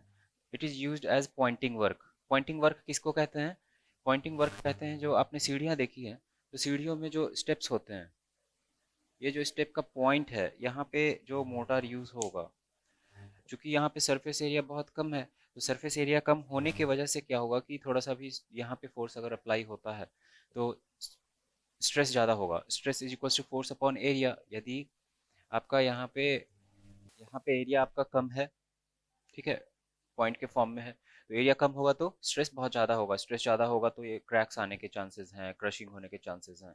ठीक है। तो इसलिए यहाँ पे हाई स्ट्रेंथ मोटार यूज़ करना है, 1 पोर्शन सीमेंट 1 पोर्शन सैंड, इसे कहते हैं पॉइंटिंग वर्क। ये ये चीज़ें आप ध्यान रखेंगे, कीवर्ड्स जो हैं, क्योंकि बिल्कुल इसी के तौर पे पूछ लिया जाता है, और आपको ये इधर रेशियो दे देंगे तो याद होना चाहिए। ठीक है। अब 1:3, यदि हम 1 पोर्शन सीमेंट लें 3 पोर्शन सैंड लें, यानी कि आपने सैंड का प्रोपोर्शन बढ़ा दिया है, तो it will be used as masonry work in super structure. ठीक है। और यदि यही 1:6 हो जाता तो मैसनरी वर्क इन सब स्ट्रक्चर। सब स्ट्रक्चर जो है वो सुपर स्ट्रक्चर से कम इम्पोर्टेंस का है, तो वहाँ पे आप थोड़ा इन्फीरियर स्ट्रेंथ का मटेरियल यूज़ कर सकते हैं, इन्फीरियर स्ट्रेंथ का मोटार यूज़ कर सकते हैं। ठीक है। अब आते हैं सेटिंग। सेटिंग में हेल्प करता है सैंड, क्योंकि सैंड कोर्स मटेरियल है, तो अगर हम लोग इसे सीमेंट में मिलाएंगे जो कि फाइन मटेरियल है, तो वॉइड्स इंड्यूस हो जाएंगे।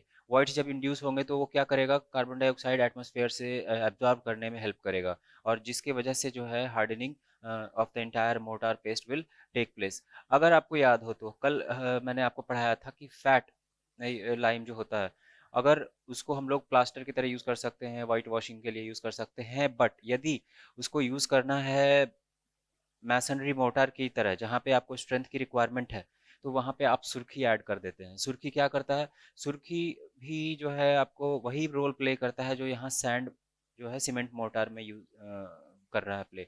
जैसे सुर्खी भी वहाँ पे वॉइड्स इंड्यूस करता है, और कार्बन डाइऑक्साइड जब एब्जॉर्ब होता है एटमॉस्फेयर से, तो फैट लाइम प्लस सुर्खी का जो मिक्सचर है उसमें हाइड्रोलिसिटी इंड्यूस हो जाती है। ठीक है, setting and hardening in absence of free circulation of air को हाइड्रोलिसिटी कहते हैं। वो प्रॉपर्टी इंड्यूस हो जाती है इवन फैट लाइम में भी। बट फैट लाइम में अकेला यदि फैट लाइम यूज होगा तो ये प्रॉपर्टी उसमें नहीं होती है। तो जो वो रोल वहाँ सुर्खी प्ले कर रहा है वही रोल यहाँ सैंड प्ले कर रहा है।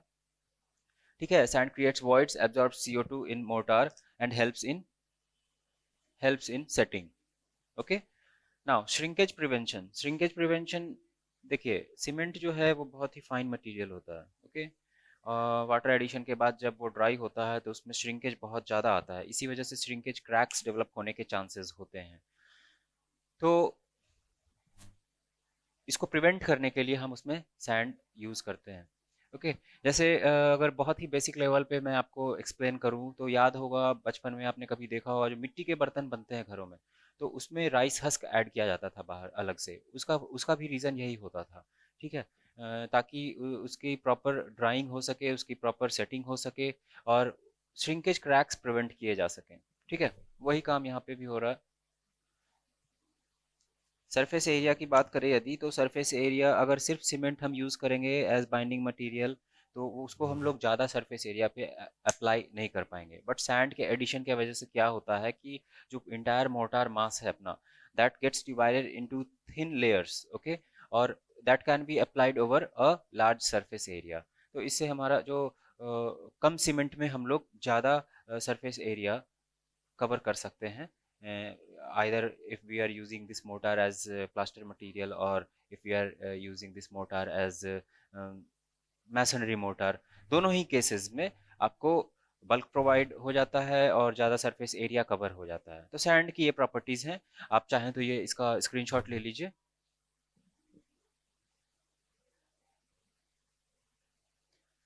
ठीक है, तो अब आगे बढ़ते हैं। तो ये कुछ प्रॉपर्टीज़ हैं गुड सैंड की, जो कि हम लोग सैंड मोटार में जो सैंड यूज़ करेंगे उनकी ये प्रॉपर्टीज़ होनी चाहिए। It should B inert. Inert बोले तो इनर्ट का मतलब होता है कि it should not react with any other components of the motor. ठीक है, it should B free from organic material. अगर ऑर्गेनिक मटेरियल होगा, आपने मोटर में यूज़ कर दिया, उसका डिके होगा, डिके होने के बाद जो है उसमें कार्बन डाइऑक्साइड फॉर्म होगा, गैस बनेंगे। वो गैस बाहर निकलने की कोशिश करेगा, इंटरकनेक्टेड कैपिलरीज क्रिएट हो जाएंगे, जिससे कि परमिएबिलिटी इंड्यूस हो जाएगी, ड्यूरेबिलिटी रिड्यूस हो जाएगी, और उसमें वॉइड्स भी लेफ्ट आउट हो जाएंगे, क्योंकि वो ऑर्गेनिक मटेरियल तो डिके हो गया, जितनी दूर जितना एरिया उसने कवर किया था वो तो खाली रह जाएगा, खोखला रह जाएगा। तो it will reduce the strength of the motor, and it will induce the permeability, it will decrease the durability. Okay, तो ये ऑर्गेनिक मटेरियल नहीं होना चाहिए। Free from alkali. अल्कली से फ्री क्यों होना चाहिए, क्योंकि आप जानते हैं कि अल्कली जो है वो वाटर सॉल्युबल साल्ट्स होते हैं। अगर वाटर सॉल्युबल साल्ट्स अगर अवेलेबल हैं, वो रिएक्ट करेंगे, वो सॉल्यूशन में कन्वर्ट हो जाएंगे, और फिर उसके बाद they will come to the surface. उसके बाद वाटर तो इवेपोरेट हो जाएगा, but those alkali materials will be left out in the form of white patches, जो कि पूरे ही स्ट्रक्चर के एस्थेटिक को स्पॉइल कर देता है। तो ये नहीं रहना चाहिए। ओके, फाइनेंस मॉड्यूलस 2 to 3 होना चाहिए, ये बिल्कुल इंपॉर्टेंट है, इसको ध्यान रखेंगे। ये बहुत ही इंपॉर्टेंट है, ये आया हुआ है सवाल इंजीनियरिंग सर्विसेज में। क्ले जो है, क्ले का परमिसिबल लिमिट क्या होता है ये पूछा हुआ है। ठीक है, तो 2 to 3% आपका फाइनेंस मॉड्यूलस होना चाहिए, एंड 3 to 4% आपका क्ले परमिसिबल है। ठीक, याद रखने में आसानी होगी। 2 to 3, 3 to 4। 2 to 3 आपका फाइनेंस मॉड्यूलस होना चाहिए, एंड 3 to 4% आपका क्ले परमिसिबल है। क्ले ना हो तो बिल्कुल बेहतर है, लेकिन अगर अगर थोड़ा सा क्ले अगर प्रेजेंट है भी सैंड में, तो उसका क्या है लिमिट जो कि अलाउड है। तो 3 to 4 should pass through BIS number 480। ये इंपॉर्टेंट है आपके लिए फैक्ट। ओके, और it should not pass through BIS number 15। तो and it should not pass through BIS number 15C। ठीक है, इससे तो पास होना चाहिए, बट इससे पास नहीं होना चाहिए, 15 से पास नहीं होना चाहिए, 480 से पास हो जाना चाहिए। अच्छा, अल्कली जो मैंने आपको बताया, यहाँ पे मैं थोड़ा सा आपको लिख ही देता हूँ। It causes efflorescence, causes efflorescence. ये कीवर्ड है, बहुत इंपॉर्टेंट है, इसको याद रखेंगे आप लोग। वाइट पैचेस एक्सप्लेन मैंने कर दिया है, मैं यहाँ सिर्फ कीवर्ड्स लिख रहा हूँ ताकि आपको रिवीजन में हेल्प हो जाए।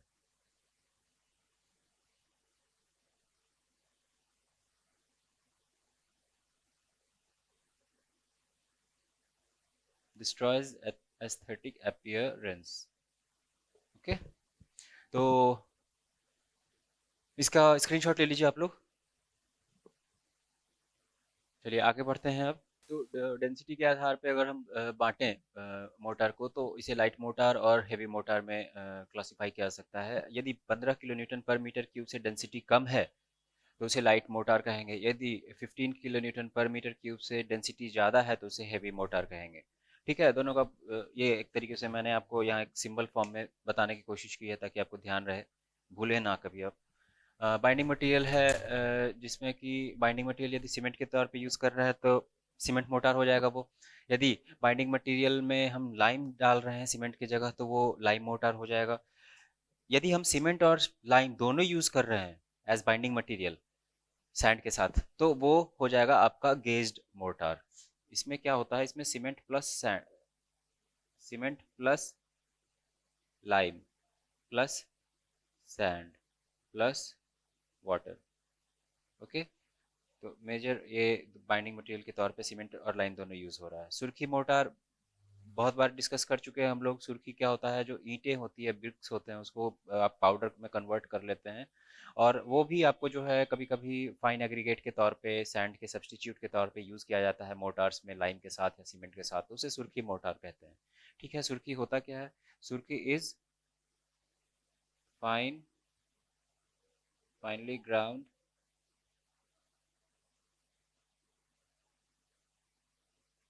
Brick powder. Okay, gypsum motor में क्या होता है, हम लोग जिप्सम यूज करते हैं। जिप्सम का केमिकल फार्मूला क्या है? Calcium sulphate dihydrate, CaSO4 2H2O।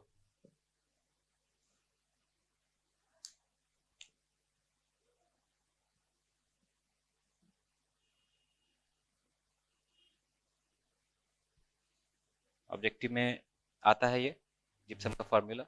इसी जिप्सम को जब हम हीट कर देते हैं 120 डिग्री सेल्सियस पे, तो ये प्लास्टर ऑफ पेरिस में कन्वर्ट हो जाता है।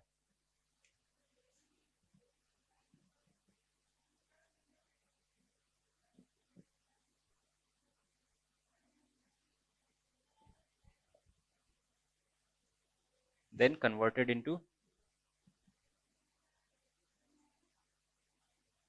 POP। Okay, plaster of Paris. चलिए, अब एप्लीकेशन के बेसिस पे यदि देखें हम क्लासिफिकेशन मोटर का क्या होता है, तो इसे दो कैटेगरीज में क्लासिफाई करते हैं, plaster motor and masonry motor. Plaster motor जो है फिनिशिंग के लिए जो हम लोग ब्रिक वॉल्स पे प्रोवाइड करते हैं वो हमारा प्लास्टर मोटर है। ठीक है, वहाँ स्ट्रेंथ की बहुत ज़्यादा ज़रूरत नहीं है। तो और मैसनरी मोटर की जब हम बात करते हैं तो मैसनरी मोटर ब्रिक्स को जो कनेक्शन के लिए जो हम लोग मोटर यूज़ कर रहे हैं, मसाला जिसको बोलते हैं लेमैन के लैंग्वेज में, तो वो हमारा मैसनरी मोटर है।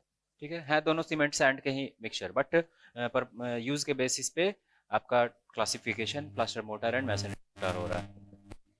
ठीक है, अब आइए special motor. Fire resistance motor होता है, साउंड एब्जॉर्बिंग मोटर होता है, एक्सरे शील्डिंग मोटर होगा, लाइट वेट मोटर होगा। तो फायर रेजिस्टेंस मोटर में जो है आप या तो चाइना क्ले पाउडर यूज़ करते हैं, ये आया हुआ है इंजीनियरिंग सर्विसेज में। और साउंड एब्जॉर्बिंग मोटर हो गया या लाइट वेट मोटर हो गया तो वुड डस्ट जो कहते हैं उसे यूज़ करते हैं इसमें। इसमें भी वुड डस्ट यूज़ कर सकते हैं। ओके, एक्सरे शील्डिंग मोटर में स्पेशल मटेरियल्स यूज़ किए जाते हैं। तो हम लोग जो है सीमेंट मोटर, लाइम मोटर, इसको और ज़्यादा डिटेल में डिस्कस करेंगे। पहले आप इसका स्क्रीनशॉट ले लीजिए।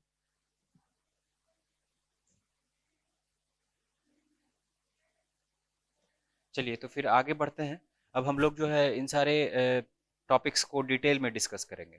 जैसा कि हमने पहले डिस्कस कर लिया है, 15 kilo newton per metre cube से कम होती है डेंसिटी लाइट मोटार की, और 15 kilo newton per metre cube से ज़्यादा डेंसिटी होगी हेवी मोटार की। जो मटेरियल यूज़ होगा, जो सैंड हम लोग यूज़ करते हैं लाइट मोटार में, वो हमारा प्यूमिस स्टोन सैंड होता है। प्यूमिस बेसिकली थोड़ा सा पोरस होता है, तो उसकी स्पेसिफिक ग्रेविटी जो है वो कम होती है। उसी तरीके से जो हेवी मोटार है उसमें heavy and high specific gravity sand use किया जाता है। इसी को क्वार्ट्ज भी कहते हैं, हाई हेवी क्वार्ट्ज। ठीक है, तो अब हम लोग बढ़ते हैं जो बाइंडिंग मटेरियल के बेसिस पे क्लासिफिकेशन है उसकी तरफ, उसके डिटेल में हम लोग जाएंगे। स्क्रीनशॉट ले लीजिए आप इसका। चलिए, अब हम लोग आगे बढ़ते हैं।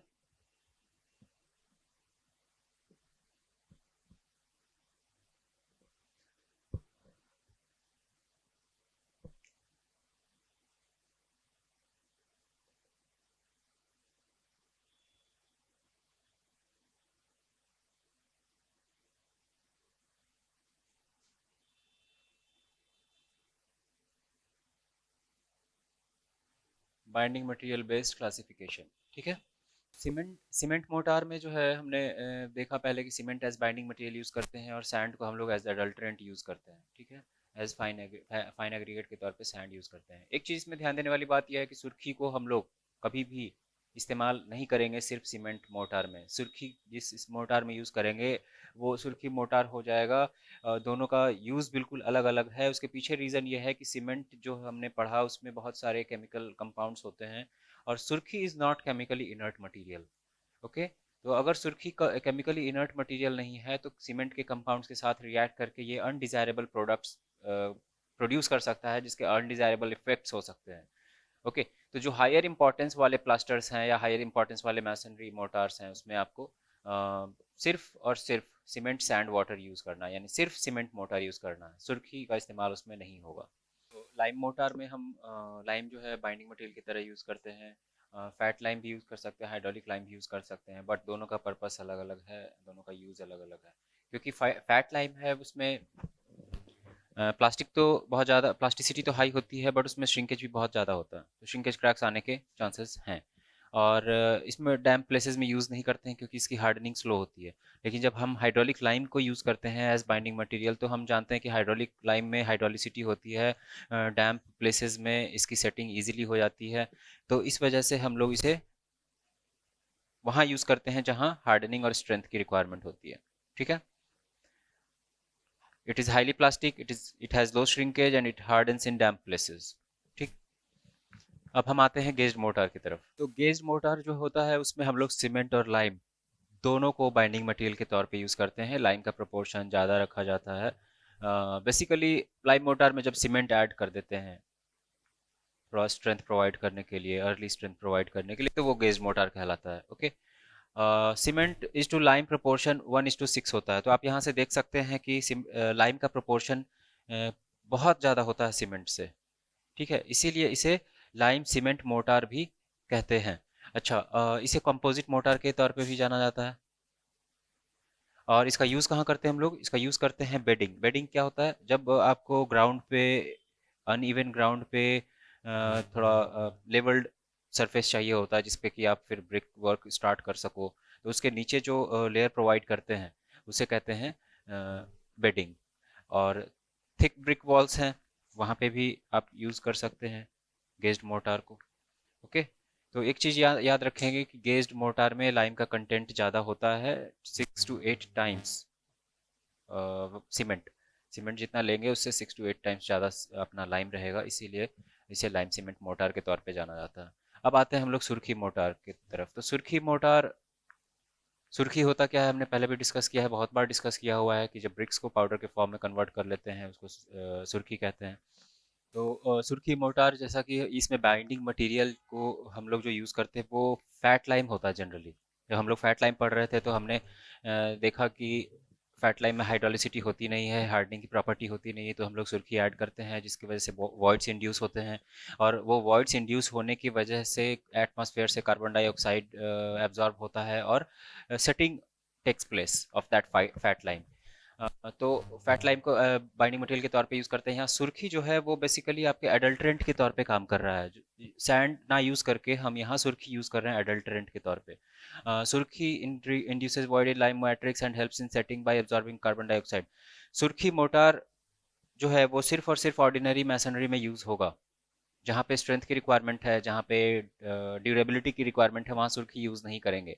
हमने पहले भी बताया आपको, पॉइंटिंग वर्क में यूज़ नहीं करेंगे। पॉइंटिंग किसको कहते हैं? जो सीढ़ियों में जो कॉर्नर होता है, उसको पॉइंटिंग वर्क कहते हैं। क्योंकि वहाँ सरफेस एरिया कम है, तो फोर्स अपॉन एरिया, एरिया कम होने की वजह से स्ट्रेस ज़्यादा होगा। स्ट्रेस ज़्यादा होगा तो क्रशिंग हो जाएगी, या फिर वो ब्रेकेज होगा उस पोर्शन का। ठीक है, तो वहाँ पे सुर्खी यूज़ नहीं करेंगे। यहाँ लिखा है हमने, not use in plastering and Poynting work. Plastering में क्यों नहीं यूज़ करते हैं? जनरली प्लास्टरिंग में इसलिए यूज़ नहीं करते हैं कि ये ड्यूरेबिलिटी रिड्यूस करता है, तो एटमॉस्फेरिक मॉइस्चर जो है वो पेनिट्रेट कर जाएगा वॉल्स के अंदर, यदि हम सुर्खी मोटार को एज प्लास्टर यूज़ करेंगे तो।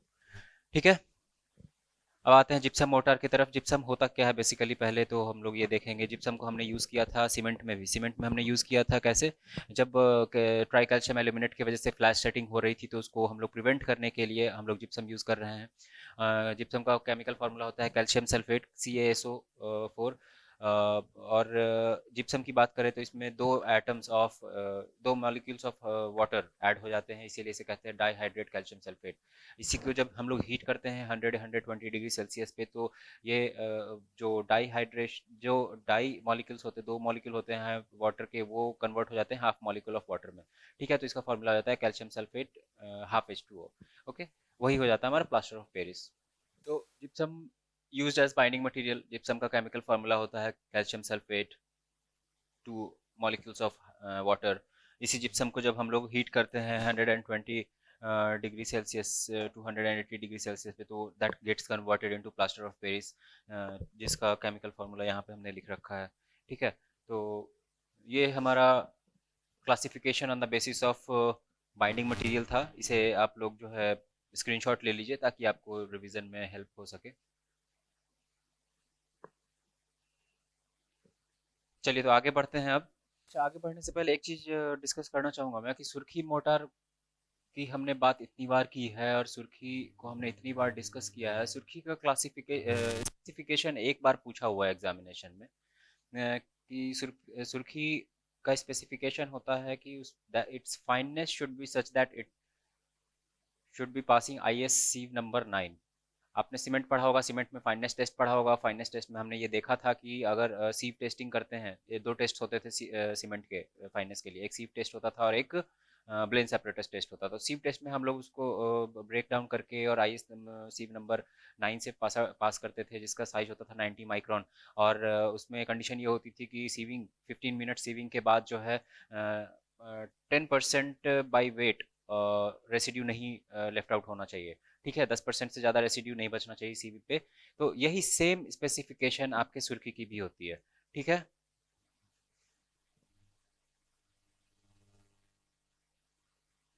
Should be passing IS sieve number 9।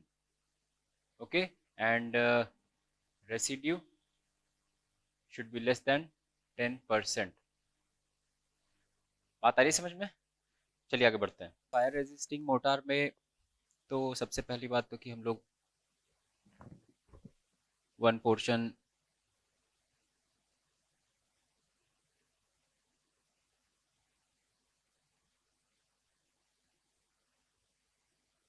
High alumina cement use करते हैं। ओके, हाई एल्यूमिना सीमेंट आपने पढ़ा होगा, पिछली क्लास में मैंने बताया था कि बॉक्साइट ओर को यूज़ करते हैं हाई एल्यूमिना सीमेंट में। और एल्यूमिना का कंटेंट जो है that should not be less then 32%। Fire resistant होता है, एसिड रेजिस्टेंट होता है। इनिशियल सेटिंग टाइम 3.5 आवर्स होता है, फाइनल सेटिंग टाइम 5 आवर्स के अराउंड होता है। तो बहुत सारे फ़ायदे हैं हाई एल्यूमिना सीमेंट के। तो फायर रेजिस्टेंट मोटार में हम लोग हाई एल्यूमिना सीमेंट ही यूज़ करते हैं, क्योंकि यह सीमेंट जो है फायर रेजिस्टेंट होता है। Plus two portion of to portion of to portion of fire bricks powder. Fire bricks क्या होते हैं? वो रिफ्रैक्टरी मटेरियल से बने होते हैं। ठीक है, वो हम लोग स्पेशल मिसलेनियस मटेरियल्स में हम लोग पढ़ेंगे, ब्रिक्स में पढ़ेंगे हम लोग रिफ्रैक्टरी मटेरियल क्या होते हैं। To portion of fire brick powder, fire bricks powder. Okay. अच्छा, इसका यूज़ कहाँ होता है? इसका यूज़ होता है ओवंस में, जहाँ पे टेम्परेचर बहुत हाई है, या फर्नेस लाइनिंग में, फर्नेस लाइनिंग में।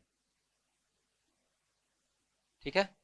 फिर आते हैं हम लोग लाइम ये sound absorbing and light weight motor में। तो पहले लाइट वेट मोटार पढ़ते हैं। लाइट वेट मोटार में होता क्या है कि हम लोग यूज़ करते हैं इसमें सीमेंट के साथ साथ बहुत सारे मटेरियल्स यूज़ कर सकते हैं। इसको मैं यहाँ पे दिखा रहा हूँ अलग से कि would powder. Okay. Would powder को ही दूसरे नाम से जाना जाता है, कहते हैं उसे सॉ डस्ट। इसमें एस्बेस्टस भी यूज़ कर सकते हैं आप, asbestos fibres. Okay. Jute fibres भी यूज़ कर सकते हैं। जूट क्या होता है? जो बोरियां होती है वो जूट से ही बनते हैं। ओके। तो आप सीमेंट के साथ ये सारे मटेरियल्स यूज़ कर सकते हैं, वुड पाउडर यूज़ कर सकते हैं, सॉडस्ट यूज़ कर सकते हैं, एस्बेस्टस फाइबर यूज़ कर सकते हैं, या जूट फाइबर यूज़ कर सकते हैं। ये एक्चुअली लाइट वेट मोटार जो होते हैं ये साउंड प्रूफ भी होते हैं और हीट प्रूफ भी होते हैं। अब देखिए, हीट प्रूफ से आप कंफ्यूज नहीं होंगे। हीट प्रूफ अलग चीज़ है और फायर रेजिस्टेंट अलग चीज़ है।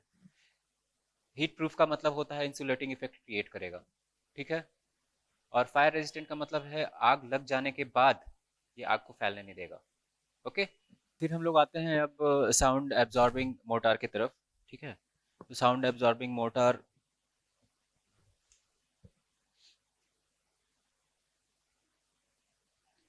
में हम लोग बेसिकली सीमेंट यूज़ कर सकते हैं बाइंडिंग मटेरियल के तौर पे, या लाइम यूज़ कर सकते हैं बाइंडिंग मटेरियल के तौर पे। ठीक है।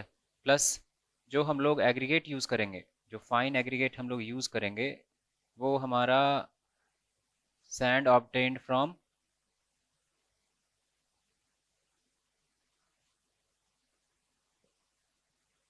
Light stones like pumice stone, cinders. ठीक है। इसकी जो स्पेसिफिक ग्रेविटी नहीं, इसका जो यूनिट वेट होता है वो 12 kilo newton per metre cube होता है। ओके। तो 12 kilo newton per metre cube होता है। और आपने इससे पहले देखा है कि 15 के नीचे जितने भी डेंसिटी वाले मोटार होते हैं they are light mortar. Okay. और 15 से अबव वाले जितने भी होते हैं वो हेवी होते हैं, है ना। तो इसको कह सकते हैं क्या, साउंड ऑब्जर्विंग मोटार जो है वो लाइट मोटार की कैटेगरी में आता है? बिल्कुल कह सकते हैं, क्योंकि 12 kilo newton per metre cube इसका यूनिट वेट है। और जैसा कि नाम से पता चल रहा है, ये वैसे जगह पे यूज़ होगा जहाँ पे आपको साउंड एब्जॉर्प्शन की ज़रूरत है, जो थिएटर हॉल्स हैं। ठीक है। तो इसके यूज़ में तो कोई बहुत ज़्यादा मटेरियल है नहीं।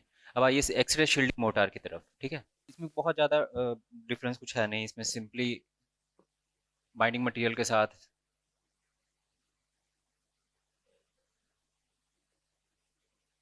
आप यूज़ करते हैं जो aggregates, fine aggregates. This will be obtained from heavy rocks, obtained from heavy rocks। ठीक है। जिसकी स्पेसिफिक ग्रेविटी ज़्यादा होगी वैसे रॉक्स से हम इसको ऑब्टेन करेंगे। इसका जो यूनिट वेट होता है वो 22 के अराउंड होता है।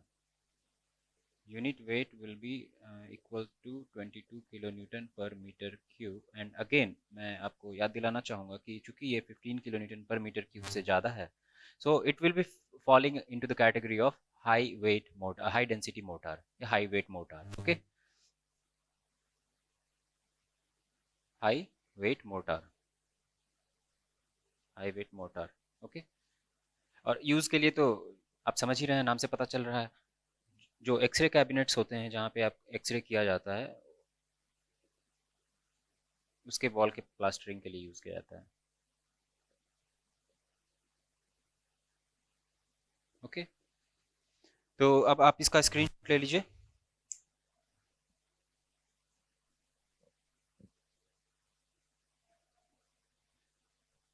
चलिए फिर आगे बढ़ते हैं।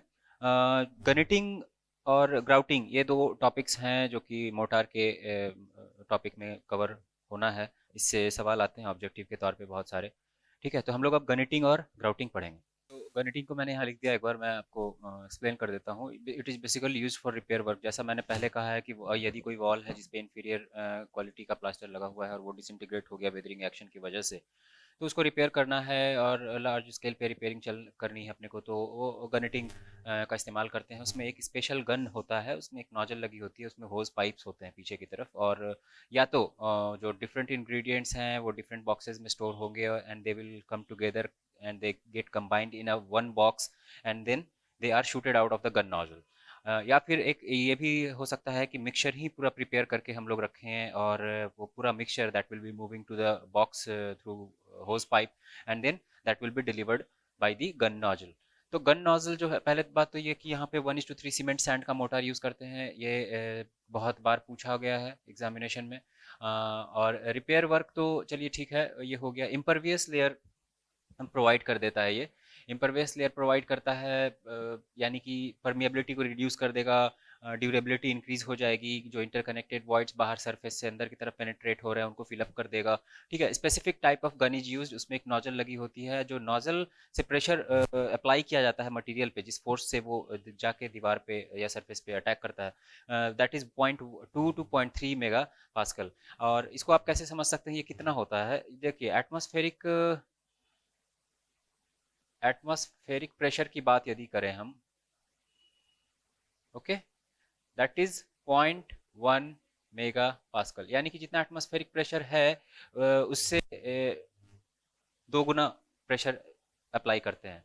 ठीक है, एटमॉस्फेरिक प्रेशर आप लोग पढ़ेंगे फ्लूइड मैकेनिक्स में, जब आप जाएंगे तो देखेंगे उसमें कि 1 बार या 10⁵ पास्कल, ओके, या फिर 10.3 मीटर ऑफ वाटर हाइट, या फिर 76 सेंटीमीटर ऑफ एच जी, यानी मरकरी। ओके, तो ये डिफरेंट तरीके हैं एटमॉस्फेरिक प्रेशर को प्रेजेंट करने के। तो यहाँ पे मैंने एटमॉस्फेरिक प्रेशर का सिर्फ जिक्र इसलिए किया है ताकि आप ये अंदाज़ा लगा सकें कि 0.2 to 0.3 मेगा पास्कल कितना होता है। इसे यदि किलोग्राम पर सेंटीमीटर स्क्वायर में अगर प्रेजेंट करें तो ये 2 to 3 किलोग्राम पर सेंटीमीटर स्क्वायर हो जाएगा। ठीक है, ये तो कन्वर्जन है, ये तो आप कर सकते हैं। उसके बाद हम लोग आते हैं ग्राउटिंग की तरफ। ठीक है, यहीं पे ग्राउटिंग पढ़ लेते हैं क्योंकि ग्राउटिंग बहुत ज़्यादा बड़ा है नहीं। ठीक है। अ, अच्छा, एक चीज़ और मैं बताना भूल गया इसमें, कि इसकी जो डेंसिटी होती है, okay, density is equals to 23 kilo newton per metre cube. Okay, normal mortar से इसकी डेंसिटी ज़्यादा है, आप देख पा रहे हैं। 22 kilo newton per metre cube हमने पढ़ा था, एक्सरे शील्डिंग मोटार की थी। और 15 kilo newton per metre cube से यदि कम है डेंसिटी तो वो लाइट वेट मोटार के कैटेगरी में आता है। यदि 15 kilo newton per metre cube से ज़्यादा है डेंसिटी तो वो हेवी मोटार के कैटेगरी में फॉल करेगा। जो हमने साउंड एब्जॉर्बिंग देखा था, that was 12 kilo newton per metre cube. जो हमने एक्सरे शील्डिंग मोटार पढ़ा था इससे पहले, that was 22 kilo newton per metre cube. तो बार बार मैं इसलिए रिपीट कर रहा हूँ ताकि आपको इंटरकनेक्ट करके याद करने में मदद मिले। गनिटिंग में 23 kilo newton per metre cube होती है डेंसिटी। ठीक है, ये याद रखेंगे आप, पूछा जा सकता है। ग्राउटिंग आते हैं। देखिए, ग्राउटिंग होता क्या है बेसिकली, आप जब किसी चीज़ की फिलिंग कर रहे हैं, कोई वॉइड है, ठीक है, कहीं खोखलापन रह गया है, तो उसकी फिलिंग के लिए आप ग्राउटिंग यूज़ करते हैं, फिलिंग ऑफ वॉइड्स। ठीक है, या इंटरकनेक्टेड क्रैक्स, इंटरकनेक्टेड क्रैक्स। अब एक प्रैक्टिकल एग्जांपल मैं देकर आपको बताना चाहूँगा इसको कि क्या होता है ये। जैसे कहीं वाटर सीपेज, मतलब जो दीवारों में सीपेज आ जाती है, ठीक है, ग्राउंड वाटर राइज कर रहा है, या आपके आसपास की ज़मीन या सड़क जो है वो ऊंचा हो गया है, आपका डीपीसी लेवल से ऊपर आ गया है आसपास का ग्राउंड, तो उससे होता क्या है कि वाटर जो है कैपिलरी एक्टिविटी से राइज करना शुरू होता है, वाटर में दीवारों में सीपे जाने लगता है। तो उसका एक सोल्यूशन ये करते हैं ये लोग, अभी जो एडवांस सोल्यूशन है वो उसमें प्रोविज़न है इसका, कि वो लोग होल्स करते हैं दीवारों में, और फिर उसके बाद वो इपॉक्सी या रेजिस जो है वो उसमें ग्राउटिंग करते हैं। ठीक है, वहाँ वहाँ रेजिन्स की ग्राउटिंग हो रही है, वहाँ रेजिन्स को यूज़ कर रहे हैं, बट यहाँ बेसिकली हम मोटार ग्राउटिंग की बात कर रहे हैं। तो ग्राउटिंग इन सब चीज़ों के लिए यूज़ किया जाता है, ये आप ध्यान में रखेंगे। Filling of void, interconnected cracks, इसमें एक चीज़ और ध्यान रखना है कि श्रिंकेज नहीं होना चाहिए बहुत ज़्यादा। मोटार जो है, motor used in grouting should not shrink very much. Motor used should not shrink, क्योंकि श्रिंक कर जाएगा तो फिर वॉइड्स पूरे नहीं भर पाएंगे, अपना जो पर्पस है ग्राउटिंग का वो सर्व नहीं हो पाएगा। ठीक है, तो स्क्रीनशॉट ले लीजिए इसका। उसके बाद हम लोग पढ़ेंगे, एक चार्ट पढ़ते हैं, वो हमारा लास्ट इसमें टॉपिक होगा, जिसमें कि हम लोग देखेंगे कि कौन से वर्क में कितने प्रोपोर्शन का सीमेंट या सैंड का प्रोपोर्शन हम लोग यूज़ करते हैं। ठीक है, तो पहले आप इसका स्क्रीनशॉट ले लीजिए। चलिए, तो हम लोग अब पढ़ेंगे वो चार्ट के फॉर्म में। डिफरेंट रेशियो डिस्कस करने से पहले एक बार आपको बताना चाहूँगा मैं कि पॉइंट वर्क्स क्या होते हैं। प्लास्टर, मैसनरी, मोटार, ये बहुत बार यूज़ हुआ है लेक्चर में, तो आपको पता होना चाहिए कि ये एक्चुअली विजुअलाइज करने में आप केपेबल हो, इसलिए मैं ये डिस्कस कर रहा हूँ एक डायग्राम के हेल्प से। देखिए, प्लास्टर जो है वो फिनिशिंग के लिए यूज़ करते हैं, इनसाइड में कीजिए या आउटसाइड में कीजिए। ठीक है, जो ब्रिक वर्क आपने कर दिया है, जो वॉल आपने बना दिया है, तो वॉल के ऊपर एक सरफेस आप पेंटिंग करने से पहले एक स्मूथ सरफेस प्रोवाइड करेंगे। ठीक है, तो उसे प्लास्टर कहते हैं। उसके बाद जो ब्रिक्स को ऐड करने के लिए आपने जो मोटार का या मसाले का यूज़ किया है, दैट इज़ मैसनरी मोटार। ठीक है, मैसनरी मोटार, मैसनरी मोटार। उसके बाद जो सीढ़ियों पे आप जो कॉर्नर पे, हालांकि सीढ़ियाँ बना देने के बाद जो कंक्रीट का स्ट्रक्चर होता है उसके ऊपर फिर आप प्लास्टरिंग करते हैं, तो जो जो कॉर्नर्स होते हैं उसके, उसको पॉइंटिंग वर्क कहा जाता है। वहाँ पे एरिया स्मॉल होता है इसलिए स्ट्रेसेस ज़्यादा होते हैं। ठीक है, तो उनको पॉइंटिंग वर्क कहते हैं। फिर उसके बाद डीपीसी, डीपीसी आपने पढ़ा ही होगा हमेशा बहुत बार, डैम्प प्रूफिंग कोर्स जिसको कहते हैं, जो कि ग्राउंड लेवल से इस तरीके से प्रोवाइड किया जाता है ताकि आपके सीलन जो है ऊपर ना चढ़े, सीपेज ऊपर ना चढ़े। ठीक है, थोड़ा सा और ऊपर ही दिया जाता है ये, ग्राउंड लेवल से और ऊपर दिया जाता है ये। ठीक है, कांटेक्ट में नहीं होना चाहिए डीपीसी ग्राउंड लेवल के। तो ये हमारा हो गया डीपीसी। डीपीसी जिसे डैम्प प्रूफिंग कोर्स कहते हैं, डैम्प प्रूफिंग कोर्स। ओके, और मैसनरी मोटार हो गया अपना, प्लास्टर हो गया, पॉइंटिंग वर्क हो गया। अब जो है हम लोग इसका डिस्कस करेंगे कि क्या रेशियोज किस में यूज़ किया जाता है। अभी पहले हम लोग सीमेंट सैंड का रेशियो यूज़ करेंगे। लाइम और सैंड वाला मोटार जो होता है वो ऑब्सोल्यूट हो चुका है, वो अब यूज़ होता नहीं है जनरली फील्ड में, तो मुझे नहीं लगता कि उसे सवाल आने वाले हैं। ठीक है, बट वो भी मैं डिस्कस कर दूंगा एक बार, पहले इसको डिस्कस कर लेते हैं। पॉइंटिंग वर्क में 1:1 यूज़ करते हैं, 1:1 सीमेंट सैंड। डीपीसी में 1:2 यूज़ करते हैं। ठीक है, सीमेंट सैंड। उसी तरीके से जो प्लास्टर होता है उसमें 1:3 यूज़ करते हैं, 1:3। मैंने यहाँ पे एक्चुअली इंक्रीजिंग ऑर्डर में इसलिए लिखा है ताकि आपको याद करने में सहूलियत रहे। मैं ऐसे भी लिख सकता था कि पॉइंटिंग वर्क है तो 1:1 यूज़ कर सकते हैं, सुपर स्ट्रक्चर है 1:3, बट चूंकि 1 2 3 के ऑर्डर में यदि होगा तो आपको याद रहेगा। पॉइंटिंग वर्क, पॉइंटिंग वर्क जो कॉर्नर्स होते हैं उसको पॉइंटिंग वर्क कहेंगे। 1:2 यूज़ करेंगे डैम प्रूफिंग कोर्स में। डैम प्रूफिंग कोर्स आपको प्रोवाइड किया जाता है प्लिंथ लेवल के अबव, ताकि जो है ग्राउंड के मॉइस्चर जो है सीपेज के फॉर्म में ऊपर ना पहुंच जाए दीवारों में। फिर 1:3 हो गया आपका सुपर स्ट्रक्चर मोटार के तौर पे यूज़ किया जाता है। सुपर स्ट्रक्चर होता क्या, ग्राउंड लेवल से अबव जो स्ट्रक्चर है उसको सुपर स्ट्रक्चर बोलेंगे। हालांकि जब ब्रिज की बात करते हैं तो बियरिंग से ऊपर जो स्ट्रक्चर है वो सुपर स्ट्रक्चर होगा, बियरिंग के नीचे जो है वो सब स्ट्रक्चर होगा। ये इंटरव्यू में पूछा हुआ सवाल है, इसलिए मैंने यहाँ एक बार मेंशन कर दिया। तो सुपर स्ट्रक्चर उसको कहेंगे जो ऊपर है, सब स्ट्रक्चर जो नीचे है उसे सब स्ट्रक्चर मोटार कहेंगे। उसे सब स्ट्रक्चर कहेंगे, और उसमें 1:6 रेशियो का सब स्ट्रक्चर मोटार यूज़ होगा, ठीक है। मैसनरी मोटार है 1:3 यूज़ करेंगे। पार्टीशन वॉल है यदि, तो उसमें भी 1:3 यूज़ करेंगे। यदि पार्टीशन वॉल है, पार्टीशन वॉल में भी 1:3 यूज़ करेंगे, ठीक है। फिर जब लाइम मोटार की बात करते हैं, तो लाइम मोटार में आपको लाइम मोटार यदि वाटर लॉग्ड एरिया है,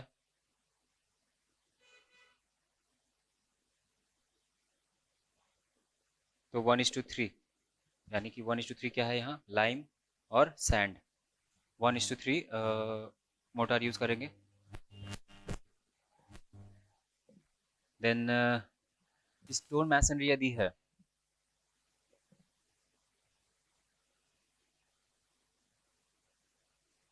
तो वहाँ 1:2 यूज़ करेंगे, ठीक है, लाइम सैंड। ठीक है, तो ये आपका टॉपिक कंप्लीट हो गया है। आप स्क्रीनशॉट ले लीजिए।